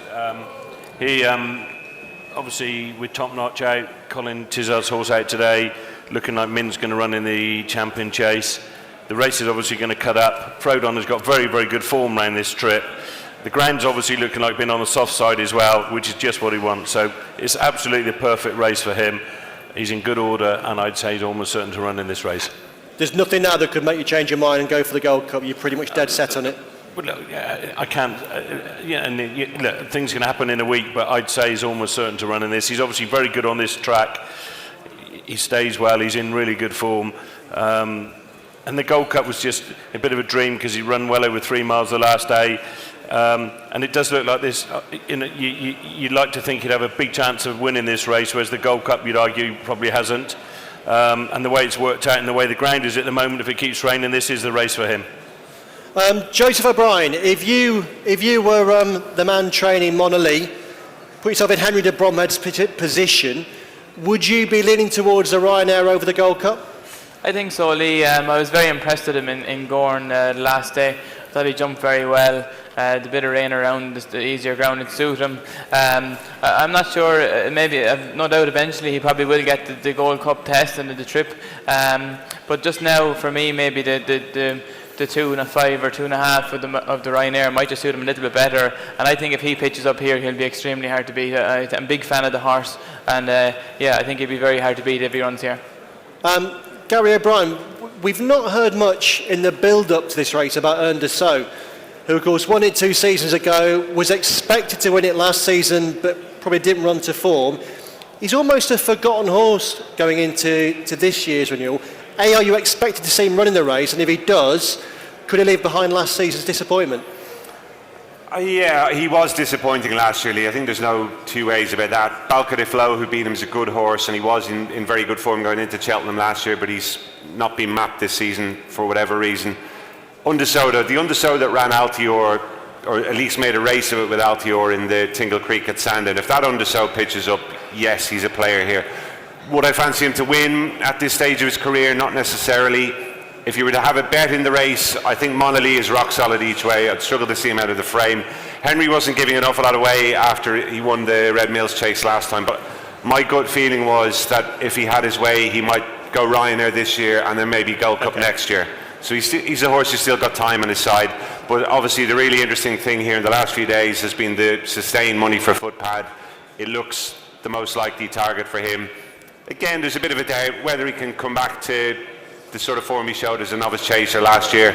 And you'd have to say probably on his form this season, he's a tight enough price now, Lee. But I think if he can recapture belatedly last season's good novice form, he's probably the standout horse in the race. And what are the vibes about him? They seem to be good. I've sat on a couple of preview panels with David Casey this week. The two horses, I gather, have worked pretty well in the last couple of days. I think they went to the Curragh and worked on yesterday morning. Min and Footpad were amongst the team of Willie Mullins horses that worked down there. And as I say, the vibes, I heard a story as well that he might run without hind shoes because he's sustained a couple of overreaches. I know that's a hot topic over here at the moment, but he's sustained a couple of overreaches this season, and maybe that might be some way of perhaps guarding against it happening again in the race, or if it does happen, maybe that it won't impact him as much. So it's interesting to see Connections thinking outside the box like that, and I would expect him certainly to run here, and if he can get back to the sort of form he showed last year, that might well be good enough. Okay, you mentioned David Casey there, Willie's assistant. Traditionally at these preview nights, he lets go a few little nice juicy tidbits of information.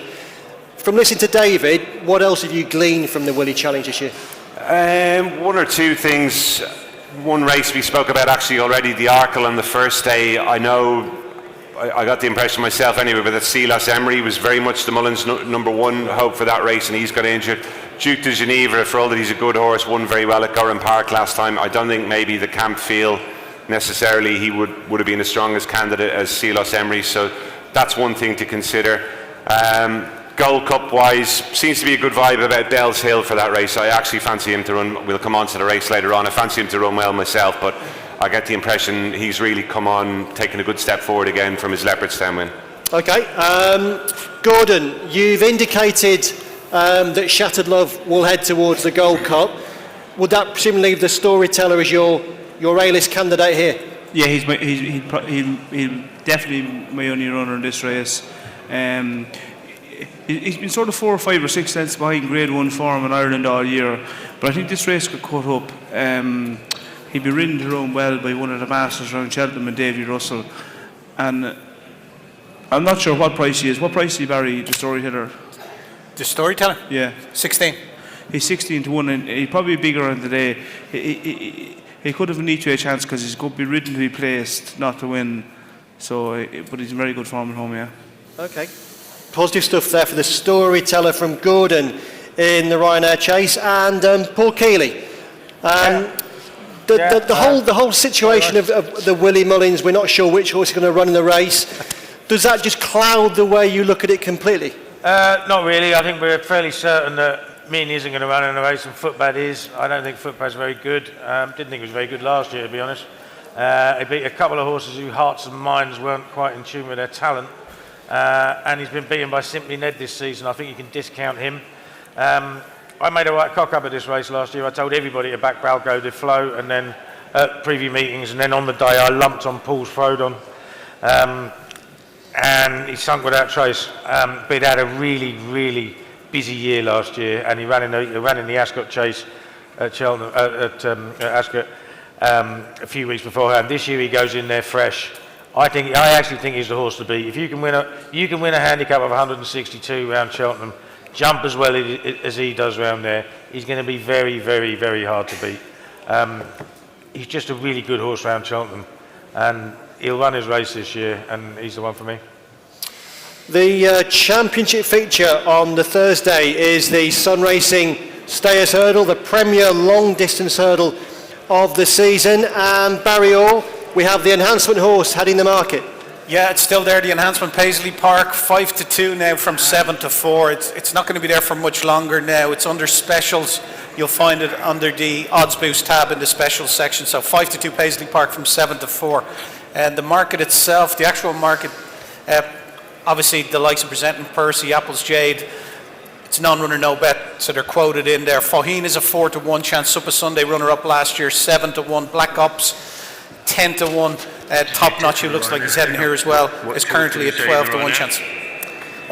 Paul Keeley, we'll start with you on this one. At last season's festival, Paisley Park was a 33-1 shot, beaten 54 lengths in the Albert Bartlett.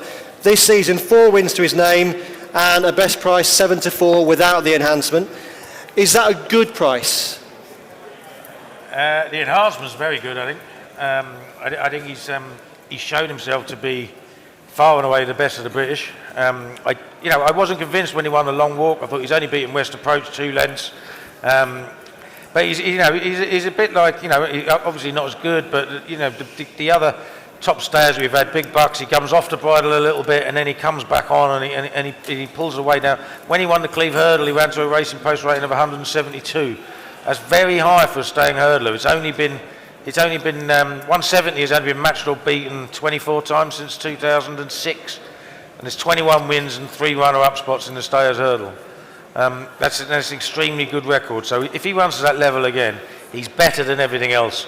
And now we know how good Faugheen was at 2 miles, but he's not good enough to be winning a champion hurdle now, and that tells you that he isn't as good as he was. There hasn't been an 11-year-old winner of the Stayers Hurdle since 1986. So he's got history against him.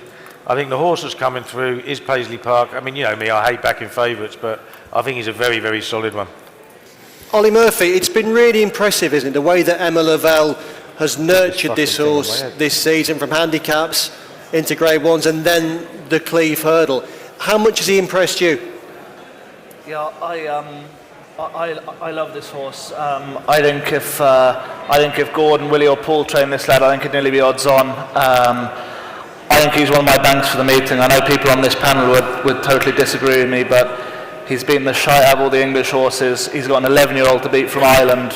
I thought Aidan Coleman, he said it himself, he was there a year too early on him in Cheltenham in the Cleve, and I think he's one they've all got to beat. I think he's a massive price, and I can't believe the price for him. I think if Paul or Gordon trained him, I think he'd be odds on. Gary, Faugheen, 11 years old. Paul Keeley was saying that for him would be a big negative, if only because of the stats.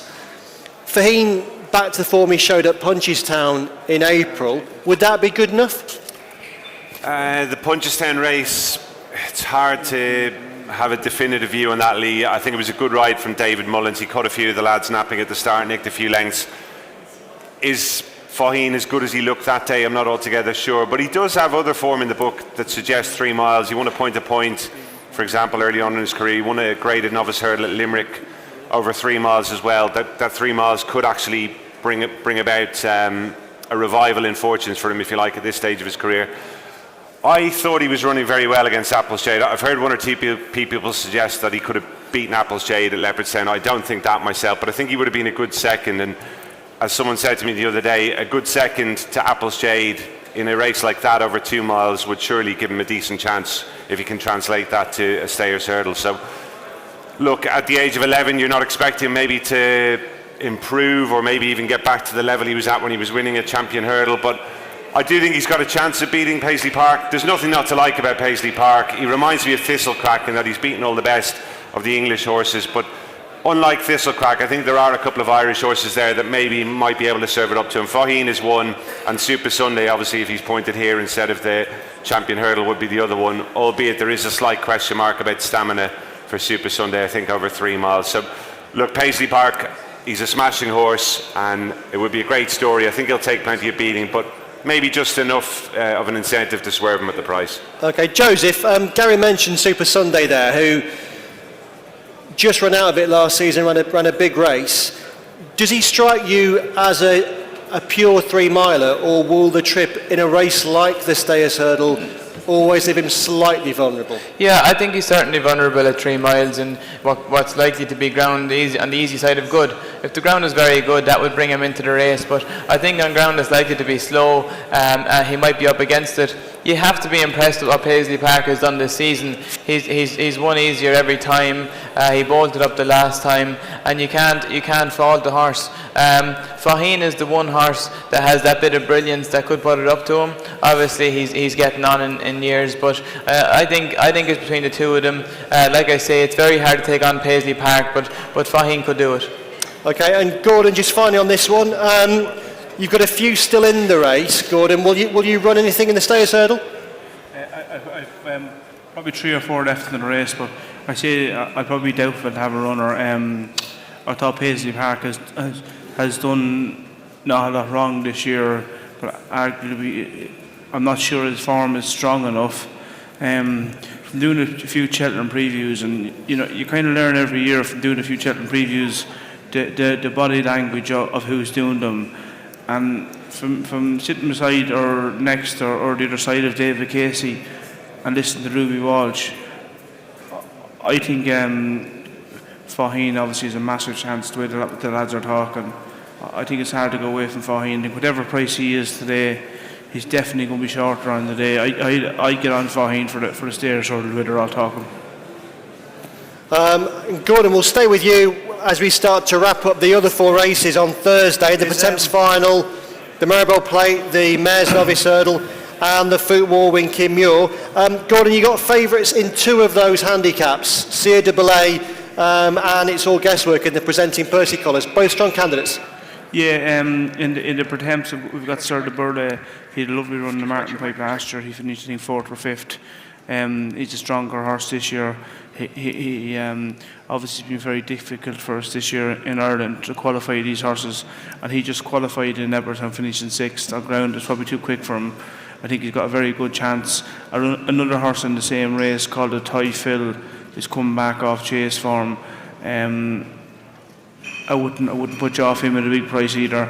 And in the Kim Muir, I probably run 2 or 3. I'd run Rogue Angel, Lisa O'Neill rides, It's All Guesswork, Barry O'Neill rides, and Measure My Dreams, Jamie Codd rides.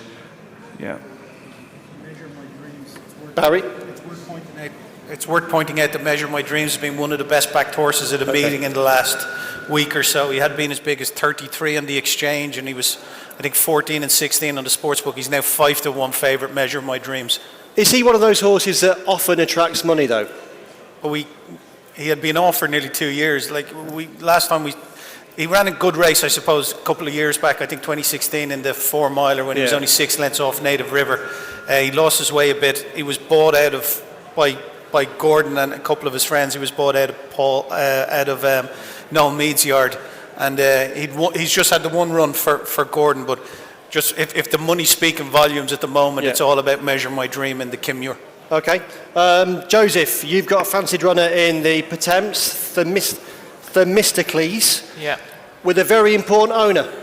Yeah, one of my most difficult owners, Lee. My sister Sarah owns him.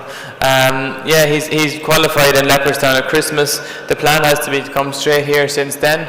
The horse is in very good shape, and he goes there with a good each way chance. The hustle and bustle of a big field will suit him. He wouldn't mind rain, and although if he mightn't have a stone in hand, he's well enough handicapped to run a big race, I think. Okay. Joseph, your sister owns this Paul, horse. my sister owns him, and before he ran in Leopardstown at Christmas, she told me that if he didn't qualify for the Pertemps, Gordon would train him for the qualifier in Punchestown a month later. Sarah's a very lucky owner. What's the other horse you own? Won very well. Canito, yeah. Where's he going? He's not going to go to Cheltenham. All right. No, Sarah be as shrewd as Joseph now, so she would. But you're available, are you, if it all goes wrong? Well, I told her I also have a couple of empty spaces in the yard, so. Paul, Posh Trish in the Mares Novice Hurdle. 5 runs this season, 4 wins, and on every run she's improved her Racing Post rating. She's been a really smashing mare. Yes, she's a good mare. She's tough. She's won at Cheltenham before. She won a listed race at Taunton over Christmas. Actually won twice in a week. Purposely kept her fresh for Cheltenham. she's got a mark of 143, which is quite high for a novice. Loves cutting the ground. Big chance, I'd say. She'll run very well. And anything else for you, Paul, in those other races? She's probably the only other one of importance on that day. Okay.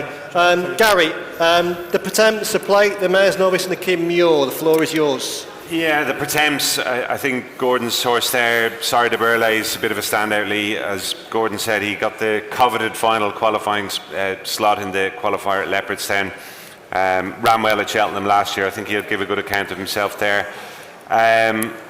The Plate, the Brown and Mirabel Plate, Janik is a horse I like for that. He's run well in both starts for Nicky Henderson since coming from France. Just didn't quite see it out as well as the winner last time, Cyril Delac at Ascot, I think it was.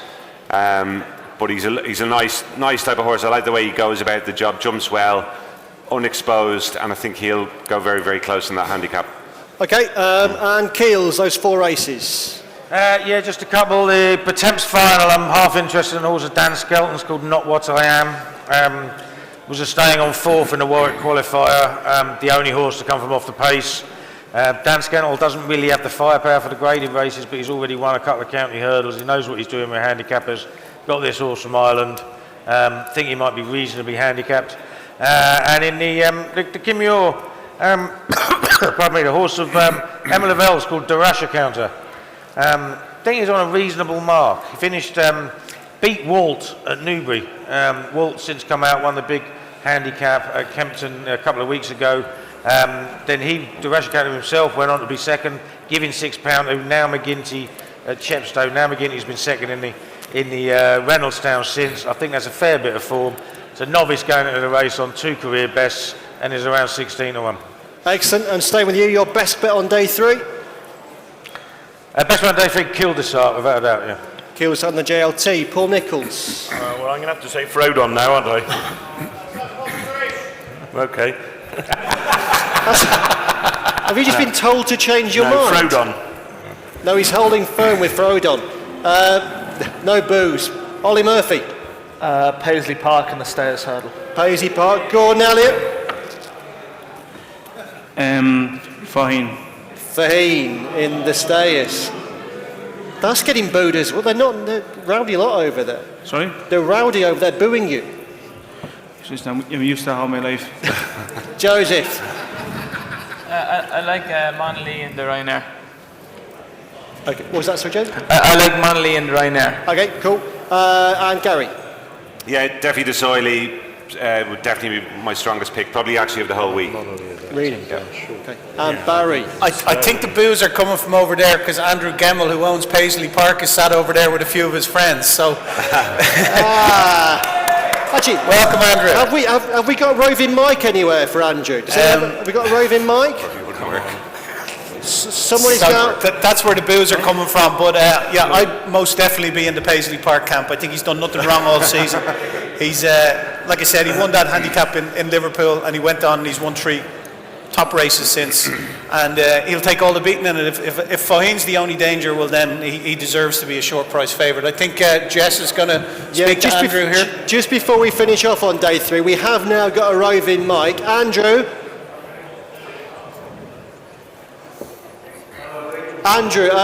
Ollie Murphy is very, very keen on your horse. I'm guessing you're as keen on your horse. This season, beyond your wildest dream, at the start of the season, realistic aspirations for him?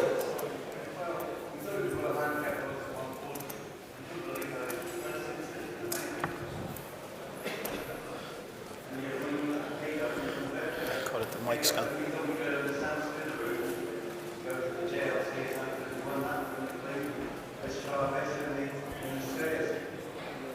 And we've probably gone past enhancement zone now. If 7 to 4 all that's left, is 7 to 4 a good price in your opinion? Hey. And Andrew, I'm told you also own half of another horse we've mentioned here tonight, Discorama.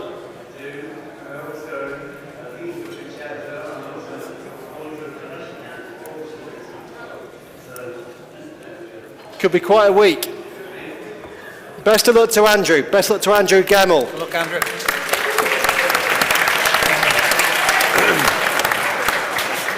Gordon, you won the floor. On a different note, I definitely wasn't being negative on Andrew's horse. What he's done this year in England is unbelievable, but I think the horse he runs in the 4 Mile Chase, trained by a very, very good friend of mine in Paul Nolan, I think he's got a brilliant chance, and there'll be no horse in Cheltenham I'd be cheering home more than Discorama for Paul Nolan and Andrew. That's nice. And that then wraps up day 3.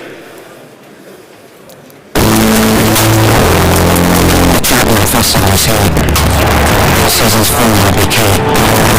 Conditions could cause a few surprises. As the drive will need stacks of styling for the hill. The big results will come down to the small details. Just like betting on the Betfair exchange, which is the best odds on RSA Chase Festival last year.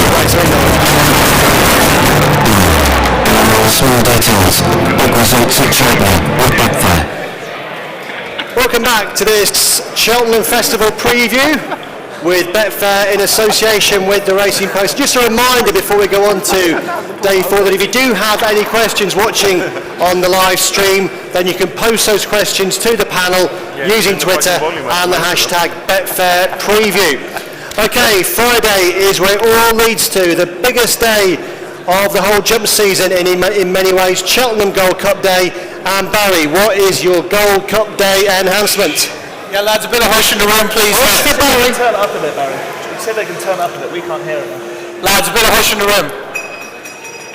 The fellow with the glasses down there hasn't stopped talking through the whole thing. Trevor. Can't even hear us.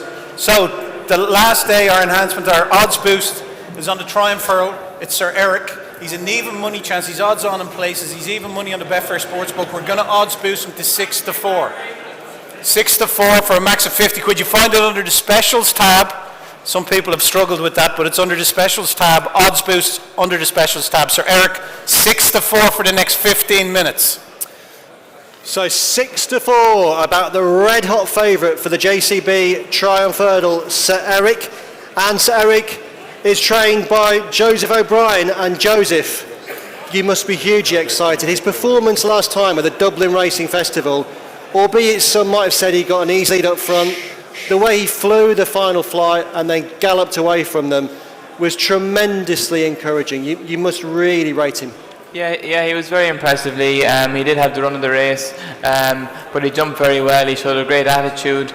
He obviously was a very good flat horse, and I mean, obviously wouldn't stop him for anything in the race, and we're looking forward to running him. In terms of the ground, we know we have different sort of ground to what he had last time, but from what we saw of him on the flat, that run behind Stradivarius in deep Ascot ground, the ground, it'll be a positive, not a negative, won't it? Yeah, I mean, he's quite versatile ground-wise. He's won on good ground his last 2 runs over hurls. He's form on soft ground on the flat, so I don't think the ground will make a major issue for him. I don't think he's by any means gone by. I think it's a very competitive race. Paul's horse, Pictori, who hasn't ran over here yet, is extremely good form in France. And there's any number of others there that could put it up to him, but he's in good shape, and we wouldn't stop him for anything in the race, like I say. And he is being spoken about as an Irish banker. He is an Irish banker. He's even money now. He could well go off odds on the day. Do you see him as a horse with that sort of chance? Are you really bullish? Yeah, but I've seen plenty of odds on chance get beat. So, yeah, listen, it's a horse race, but he's in good shape. Yeah, I wouldn't swap him. Okay, excellent. Paul Nicholls, you could have quite a hand against Sir Eric in the Triumph Hurdle. Before we go on to Pete Doherty, Kel Dastan has been a real winning machine this season. At one point he looked good, but maybe not spectacular, but his last win at Haydock marked him out as a leading contender against the favourite. Yeah, he's an amazing horse. He's won 5, I think, on the bounce, a Grade 1, a couple of Grade 2s, won at Cheltenham. Probably wasn't quite his best when he won the Grade 1 at Christmas, because he'd had a fair few runs. We hadn't missed him. Gave him a little break and thought he'd need the run at Haydock. In the Victor Ludorum, and absolutely bolted in. I think that was as good a run as he's had, and he's progressive. And one thing with him, he jumps, he gallops, he doesn't know when he's beaten. But if you think he was rated 66 on the flat and Sir Eric was 109 on the flat, that tells you what he's up against. But jumping brings them an awful lot closer together. And one thing, anything that goes past him, we'll know they've had a race, that's for sure. Do you think there's as much between them as the market suggests? No. But Sir Eric is going to be hard to beat on Leopardstown form. But, you know, in a race like the Trump, you know, Cheltenham's a different track to Leopardstown. For a flat horse, sometimes it's not the easiest to cope with. But I'm just looking for things that might be in our favour. But, you know, Caldestin is tough, and he was very good the other day, and I'm very happy with him. And Pic D'Oy, Paul, again, he's a horse that's been spoken about an awful lot. Plenty's been written about him. We've not yet seen him race in this country. He was very good in France, second in one of their Group 1 hurdles for juveniles, the Prix Cambacares, in the autumn. Will you be really thinking now about giving him his British hurdles debut in the Triumph? Well, he's an interesting horse in that he won 3 times in Auteuil in the summer and autumn. He's got a French handicap equivalent in this country, 149. So if I ran him in the Fred Winter, he'd have to run off 149. So 149 is actually £3 higher than Caldestin. So that shows the sort of level he's been running to. He's an absolutely gorgeous horse for the future, big, strong chaser, loves soft ground. He's done nothing wrong. He galloped very, very well at Wincanton about 3 weeks ago. And I've run horses twice, well, you know, before. Au Petit Sang won on his first run in this country, won the Coral Cup, and Diego de Charma won the Fred Winter on his first start. So it's possible. He's done everything right at home. If it keeps on raining, I'd say he'd run, and he's a very interesting one. And it'll be a real interesting choice for Harry to decide between Caldestin and Pic D'Oy, that's for sure. Okay, excellent. He is a proper horse. Gordon Elliott, you've got quite a few entered in the Triumph at big prices. What's likely to be your Triumph challenge? I think Joseph's horse is a good thing in the Triumph. I walk out to the last hurdle for every race, at every race meeting, just kind of to have a bit of time of my own. And what Joseph's horse done from the last to the line, I thought was something special. I'd say he could win a mile race in the flat or probably a champion hurdle someday. I think he's a very special horse. I hope he wins for Joseph. I run a horse in the race called Curra Sublime. I think he's got a very good EJ chance at a massive price. But I think Joseph's horse, for me, looks home and hosed. Gary, Sir Eric, a solid Irish banker? I think he is, Lee. Everybody outside of the RSC seems to think he's gone by the post already. And actually, AP McCoy, from sitting on a couple of panels with him, he came out with a fair quote, which was that he thought Sir Eric could win any of the novice hurdles at Cheltenham this year, even the 3-mile race, which was a fair statement. So, look, he's a very, very good horse. You could easily see him go back on the flat later this year if Connections wanted to do that, and mopping up some group races over staying trips. It looks his race to lose, and it'll be interesting to see when the 5-day entries come through, just how many of these he frightens off that maybe are aimed at the Fred Winter or else perhaps pointed elsewhere. One horse I think will run is the horse Gordon mentioned there, Curse Sublime. I do like him as maybe an each way option or without the favourite. I'm sure Betfair will bet without the favourite on the day of the race, and Curse Sublime is one I'd be interested in because he'll love the hill, the stiff finish on the new course, and I think he's an awful lot better than we saw from him last time. I think he scoped badly after that race at Gowran Park. But Sir Eric, he's an uncomplicated horse as well, Lee. I think he'll be ridden close to the pace to ensure that nothing goes wrong, and you would imagine that will suffice. Keels, you're never a favourite backer or a favourite tipper. How hopeful are you that you can get the favourite beaten? I can't say I'm massively hopeful, but yeah, you know, favourites are for me. Always try and get them beat somehow. And the one thing I'll say is, if you wanted to create a race to make Sir Eric look like a superstar, it would have been the one he ran in at Leopardstown. He's a group class flat horse. He was only just beat, just under 3 lengths by Stradivarius. You give him an easy lead and let him go as slow as he likes, then he's just going to win.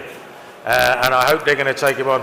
There was another Grade 1 on that card at Leopardstown, won by Classical Dream. And if they'd set off at the same time, Classical Dream would have reached the second last nearly 100 yards ahead. That's how slow Sir Eric went. Never had his jumping put under pressure. He didn't look the most fluent at jumpers first time out. Obviously, you're entitled to improve, and he was miles better next time. I'm not a massive fan of the British runners that I've seen so far. I think the Irish form is much better. I give Gardens of Babylon, if he runs in the race, a chance of getting much closer, because I think he's a proper stayer, and if he gets a strong run race, he'll be second. I do think the winner will come from one of those two, probably Sir Eric, but I'd back Gardens of Babylon each way.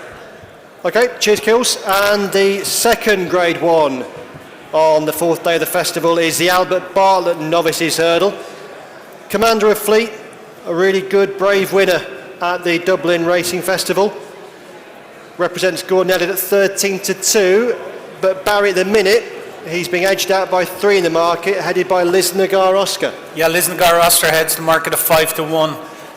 Birchdale a 6 to 1 chance. Commander of Fleet 13 to 2. Aloha, that I've heard mentioned in dispatches, a 9 to 1 chance. Rhinestone 10. Outside of that, the Ronnie Bartlett horse is not running this, Gordon, no? Galvin. Galvin goes for Ballymore. Ballymore. 5 to field. Yeah. Gordon, Commander of Fleet, showed a fantastic attitude last time at Leopardstown. The way he won that day, he was a real obvious one for this one, wasn't he? Yeah, no, he's a brilliant workhorse. He's a brilliant horse in the track. He always runs a good race. At home, he wouldn't show you a thing. He's probably the worst horse I have at home to work. So it's very, very hard for me to stand up and be confident here tonight. He's won a Land Rover bumper over 2 miles. He ran very well in the Royal Bond over 2 miles, only beaten. Sorry lads, a bit of quiet here. We're here tonight to entertain, and a bit of quiet is a bit of manners, okay?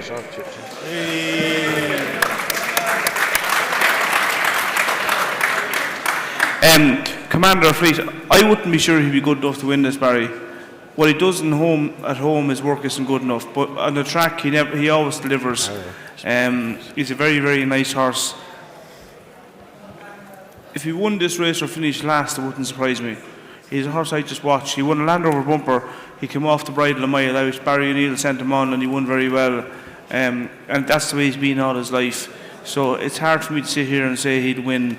To be honest, he's one of the horses I have in my yard. I just never know how he's going. I think there's a horse here in the race with the Grand Cup Soft, Philip Dempsey and Luke Dempsey. Tom Furlan, who puts in most of the sand gallops all over Ireland and England, owns the horse, called Darren Ross. I think at 12 to 1, I think he's a great each way chance. After Grand Cup Very Soft, he's the horse I'd be on, Darren Ross. Okay, it's really interesting. Ollie, one of your Grade 1 novice hurdle candidates here, Finorn Bourne, was 3rd to Beakstown, that good horse of Dan Skelton's, in the Grade 2 on Warwick's big day. Clearly a horse with real potential.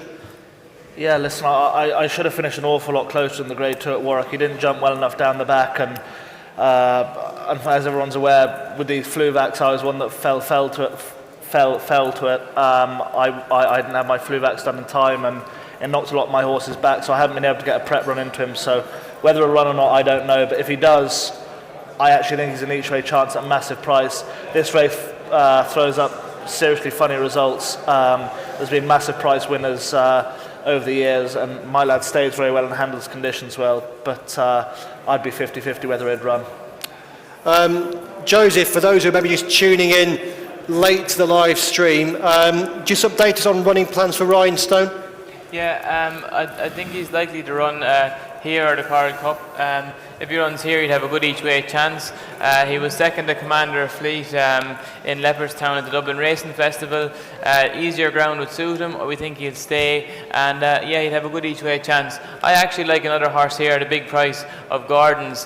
He's got a lot of experience. He stays well. He's won at Cheltenham. Dinon's is his name. And I think he could have an each way chance. Gordon might be able to tell you more at a big price. Gordon? Yeah, no, he's a horse with loads of experience, so he is. He's got loads of experience. He won in Cheltenham earlier on in the year. I think he's had seven runs over hurdles. He's won 5. Yeah. He keeps improving. And all know form, he probably shouldn't be good enough, but he just keeps turning up and keeps winning. And this is the race. This is definitely where he's going to go. Yeah. Okay. And Paul, you've got one in here for JP. Cap Corsi, will he go? No, he's not. He's finished for the season. Okay.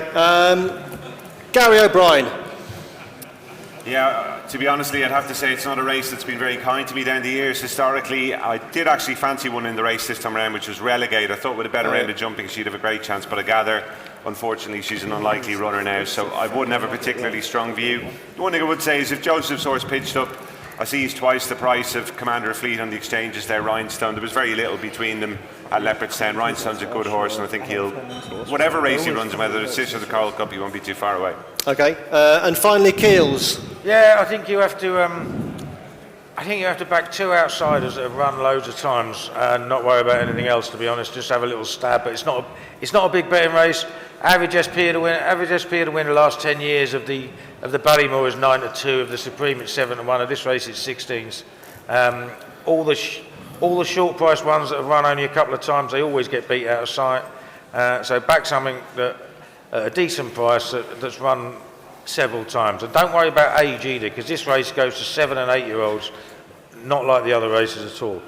The two I like, it's not a 7 or an 8 year old, Dinons of Gordon's, because he's run loads of times, he's got some good form at Cheltenham if the ground isn't too soft.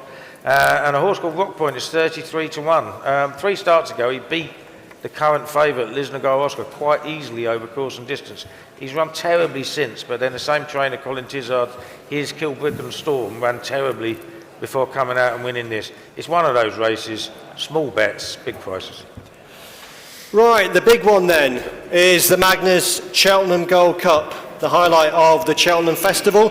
And we've got a battle for favouritism as well as a battle to come on the track on Friday afternoon. Barry, presenting Percy and Clan des Obeaux vying for the top spot at 7-2. Yeah, at the moment 7-2 each of two. Obviously presenting Percy's preparation, I'd say, is far from ideal. Clan des Obeaux is the other end of the scale. He seems to have had a perfect preparation, and all the money's been for him in recent weeks, especially after his win in the Denman Chase, the Betfair Denman Chase in Ascot. So it's 7-2 each of two at the moment, but and they're virtually inseparable on the exchange as well. Native River, last year's winner, 6-1 chance. Ken Boy, 9-1, 11-1 Bells Hill, and Might Bite, who's come in for a little bit of support, interestingly, in recent days, Might Bite. But it looks at the moment, they're inseparable, but if you had to pick one, probably presenting Percy could potentially go off favourite just because of the Irish factor. Okay. Paul, 20 years ago, you won the Gold Cup for the first time with Seymour Business. 10 years ago, you won it for the 4th time with Corto Star. You might now have the favourite as you try to win it for the 5th time with Clan des Obeaux. Based on what he's done this season at Kempton and then again last time at Ascot, is he the one to beat in this Gold Cup? Well, he's the improving youngster that's got a good record, that's on a roll. You know, he winning the King George was a good performance. Then he enhanced that with a really classy sort of prep run at Ascot. It didn't have too much to do, but he beat a dual Grade 1 winner, and he won nicely. And he's obviously improving. A lot of the others are exposed horses, bar presenting Percy, who hasn't run that much this season, as we all know. It's lots been talked about that, but I'm very happy with him. He's had a great preparation. He looks great. Brilliant at Ascot the other day, and I'm hopeful of a very good run, obviously. Paul, some people have questioned whether Cheltenham's his track, but actually when you look at his Cheltenham form, there's not really much to answer, is there? Well, Corto Star won the Gold Cup when he was 7, and he had no form at all at Cheltenham before, apart from going upside down. A long run hadn't won at Cheltenham beforehand, but he's had 2 runs over fences at Cheltenham. He was 2nd in both of them. He was just beaten by Whisper when he was only 4. He carried 11 stone 12 in the Caspian Caviar Gold Cup last year as a 5-year-old, and the season before last, and run very well. But he's twice the horse now. What he did show those days that he jumps around Cheltenham, he doesn't mind the track. He's one left-handed. He's 2 different horses now and what he was sort of 12 months ago. He's matured, he's had that time, and he's what we always believed he could be. He showed that himself at Kempton and again at Ascot. So, it's easy. Everyone wants to make excuses for these horses and say they don't do this, they don't do that. He's got to perform on the day, but, I think he's in good shape, and I think he'll give a very good account of himself. Gordon, give us your take on the race, and also, of course, an assessment of Shattered Love, who's a horse that, when you've spoken about her in terms of the Gold Cup, again, you seem pretty upbeat about her prospects of running a really big race. I think Shattered Love's got a very good each way chance. She probably hasn't had a great preparation where she came back from Leopardstown at Christmas with sore shins, which is not ideal, and she's had a wind operation since it. But on her John Durkin run, she's got a good each way chance. But I think it's a great race. The Gold Cup is it's the one race we leave it till the end of the night, and the race we always talk about. Presenting Percy, is a horse I love. I love to train him. I'm mad about him. But how can you question Paul Nicholls? I'm not sure how many Gold Cup winners he's trained, but he's trained more winners than any man I've ever heard of or known. They talk about Michael Dickinson, this and that, but Paul Nicholls, what he's done training Gold Cup winners is just unbelievable. He knows how to produce a horse for a Gold Cup. He knows how to get him there. He knows what it needs to have a horse for the Gold Cup. He's a great man. He always has good horses. Always is a Gold Cup horse, and always is a good-looking woman. He's a great man. A bit like you then. That's it, yeah. We got a great likeness. Right. Joseph, presenting Percy, the enigma that is presenting Percy, hasn't run over fences in the season in which he's trying to win the Gold Cup. Yeah, I'm not too worried about it. He swapped between hurling and chasing last year, and it didn't faze him at all. And I don't see why it should faze him this year. Obviously, it's well documented. He had a good school around Galway last week or the week before. That will stand him in good stead. And he's an outstanding horse. You can't but be impressed with him. He goes and wins these races. He's not a horse that's ever going to win a furlong, but he gets to the front and has a look and he wins. Clanda's Oboe has been exceptional this year. I guess the one worry is stamina. There's only one way to find out, and that's run him. So for me, I'm looking forward to watching the race, and I think it's going to be a fantastic race. And I don't know if there's an angle maybe with Bell's Hill. He won well the last day, but for me, I'm looking forward to watching the race more than anything. Okay. Derek, what's your take on the presenting Percy situation? Well, the situation is obviously very unusual. On a personal level, I'm a huge fan of the horse, and I have been since basically early on in his hurdling career. Sometimes you just kind of latch onto a horse, don't you, and follow their progress up the ladder. And basically, everything he's done since those early days suggests to me he's good enough to win a Gold Cup. Question is, can he overcome the preparation? There's a couple of things to bear in mind, though. I think, fair enough, he hasn't run over fences this season. Yes, ideally, you would have liked to see him run in a chase or two. But look back through the records. Coney Gree won a Gold Cup after, I think, 3 runs over fences. He probably only beaten 12 or 14 rivals in those 3 runs. They were all small fields. So there's one thing. The other thing to bear in mind is, if they wanted to run this horse over fences before now, they could have. They've just been ultra cautious. The reason being, they're absolutely and significantly just concerned about one day, and that's obviously the Friday at Cheltenham. So his preparation, while it's not what you ideally would have liked as a presenting Percy fan, it doesn't bother me unduly. Is he a value bet at 7-2? I'm not sure he is, but I do think he'll be a bigger price on the day. That said, I could still see him going off favourite, but I think it'd be a bigger price on the day. Paul's horse has done more, obviously, this season. He's been brilliant winning the King George and absolutely hosed up at Ascot last time. There doesn't seem to be any holes in him based on what we've seen of him this season. So there's a strong case to be made for him being favourite. But presenting Percy's Novice Chase form has worked out really well. Horses like Alboom Photo, obviously, Monolith, Elegant Escape, who won the Welsh National, they've all advertised that form as well. I think he can still win this race. I know a lot of people have maybe lost faith. The preparation has put a few people off. Maybe all the talk about Pat Kelly, 1 or 2 people have gone off the horse. But he's owned by great lads, the Reynolds, Philip Reynolds and his family. And I really hope he can deliver the goods, and I think he can. I've got a lot of faith in him. I do think it's a very strong Irish challenge for the race this year. Bell's Hill, I mentioned earlier on, not so much on what he's done this season. He was a good winner of the Irish Gold Cup last time, but I think particularly his run in the Irish National last year and then his win at Punchestown in the Gold Cup after that. I think those runs point to him having a major chance. And I think Gordon's mare definitely is a big price as well, Shattered Love. She's had a wind operation since that run at Christmas. I think you can basically put a line through that. So I'd be very optimistic that there'll be an Irish winner, but I still think presenting Percy is definitely the most likely. Okay. Ollie Murphy, last season's Gold Cup, you couldn't have found a more supremely courageous winner than Native River. We didn't think he'd get similar ground again this season, but there's certainly a chance that where the weather's gone now with the forecast to come, if we do get another soft ground Gold Cup, how hard will he be to beat, do you think? Listen, he'll certainly get there with a chance. Colin Tizzard has a very good record at the meet and getting these horses to turn up in big days, but I'm very much with the front two in the market now. I think as National Hunt fans now, I think the 2 horses that are ahead of the market, presenting Percy and Clanda's Oboe, they're horses that could go on and win 2, maybe 3 Gold Cups. They're young horses. We want to see these horses be champions, and as I was saying, as National Hunt fans now, I'd say if one of these won a Gold Cup this year, it could be their Gold Cup to win for the next 2 or 3 years. And Keels, give us your assessment of this Gold Cup puzzle. You wouldn't be surprised if Presenting Percy won at all, but he's half the price he was at the end of last year, and he hasn't run over fences since, and the race has become harder to win rather than easier.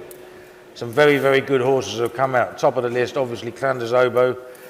2 Irish horses, Willie Mullins, I really like. Kenboy, I don't think he's given the credit he deserved for winning as easily as he did at Leopardstown. He's thrashed the rest of the best of Ireland by 7 lengths. And then Album Photo, Ruby Walsh was right on the figures.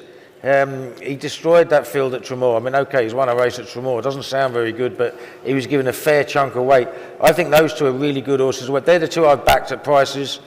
I fear Paul's horse more than I feel Presenting Percy. I think Presenting Percy goes in the race as favourite, but now some way off the best form in the race, and he has to improve again. So that then is the Gold Cup. We'll wrap up day 4 by whipping through the other 4 races, the County Hurdle, the Fox Hunter, the Grand Annual and the Martin Pipe. Paul Nichols, firstly with you, just go through what you've got in those races, but in particular, Pasha de Polder going for a Fox Hunter's hat-trick, but after a disappointing run last time, and Magic Saint has been getting shorter and shorter in the Grand Annual betting, and you quite like his chances, don't you? Yeah, he's a proper horse. He won 4 times in a toy last year. Took a couple of runs here to acclimatise and get used to our way of things. He's only a 5-year-old. He absolutely hosed in at Wincanton recently. I think there's more to come from him, and he won't mind cutting the ground. Le President will also run in the Grand Annual, who won it last year. He'll love soft ground, and he's only £1 higher than when he hosed in last year. So no surprise, a good run from him. And he said Pasha de Polder, who's won the last 2 Fox Hunters. This will be his last run ever. Run ordinary the other day at Haydock, just as he did as his prep run last year. He loves Cheltenham, but he is a year older.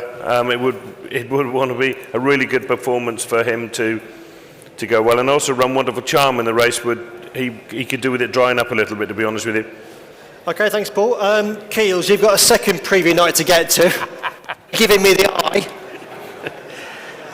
The 4 races. I backed one this morning for the County Herd. I have no idea whether it goes, trained by Willie Mullins, called Cut the Mustard. She's a mare. She was second last time out, giving £12 to a mare, I can't remember the name, but she's going to run in the Mare's Novice, and just got there miles too soon, absolutely cantering. I think a strong run race. Mullins has won this race loads of times. If she gets in, she's got a massive chance. The Fox Hunter, I've got unfinished business with Wonderful Charm, because I had a proper bet on him. He's still very well handicapped. Won quite easily at Sandown last time. Has won 3 of his 4 chases. 138, touch and go whether he gets in, but I think he's got a fair chance. That's it. Okay, brilliant. Gordon, in these other 4 races, you'll have plenty of chances, but one obvious one that jumps out is Dallas de Picton trying to win you a 3rd consecutive Martin Pipe. Yeah, that's right. If I could win one of the championship races in Cheltenham, the Martin Pipe is a race I obviously want to win. Obviously, after working for Martin Pipe, I probably run 4 or 5 horses in the race. That is the Picton's cart, right? Clear the both, Defi de Sol, and maybe whatever else I can get in. It's a race I want to win, and I will try my best. Okay, we're rattling towards the winning post, so I think it's probably time before we do. In fact, Paul Keeley's reached his winning post already, and he's off. Before we get to Keels, before you go, what's your best bet at the festival? Glenn Forcer in the Arkle is Paul Keeley's best bet of the Cheltenham Festival. He's literally off. Go on. See you later. Good luck. There's a couple of questions on Twitter. Yeah, Barry. It's pantomime season. Barry, we have got some questions via Twitter. I'm not sure what Paul's getting paid to be here tonight, but I hope he's getting paid more than that, because it's very disappointing, that walk away. His fees being halved. So there's a couple of questions on Twitter here for you guys on the panel. Gordon, one for you. Cartwright for the Martin Pipe? Yeah, he's actually working better than he's ever been. On all known form, I'm not sure if he's as good as a few of the horses run the race, but the way he's working at home is very good at the moment. Okay, that was Cartwright in the Martin Pipe. These are just a couple of questions on Twitter, lads, so just a little bit of hush for a second. That was about Cartwright in the Martin Pipe. He definitely has a chance, according to Gordon. Another one here for Joseph. Early doors, Joseph. Does he go to Cheltenham? Yeah, he has a couple of options in the Coral Cup and the Martin Pipe. I'd say it's more likely that he'd run the Martin Pipe at this stage. Gordon, I think you've answered this already. Galvin, he's Ballymore. Galvin's going to Ballymore, yeah. Paul, Getaway Trump, why is he not going to the festival? He was disappointing at Kelso last week. He'll run somewhere back end of the season. And tell me, just all of you guys, if you had to pick one horse that you would bet against or lay in exchange terminology, what would it be at the festival? Gary?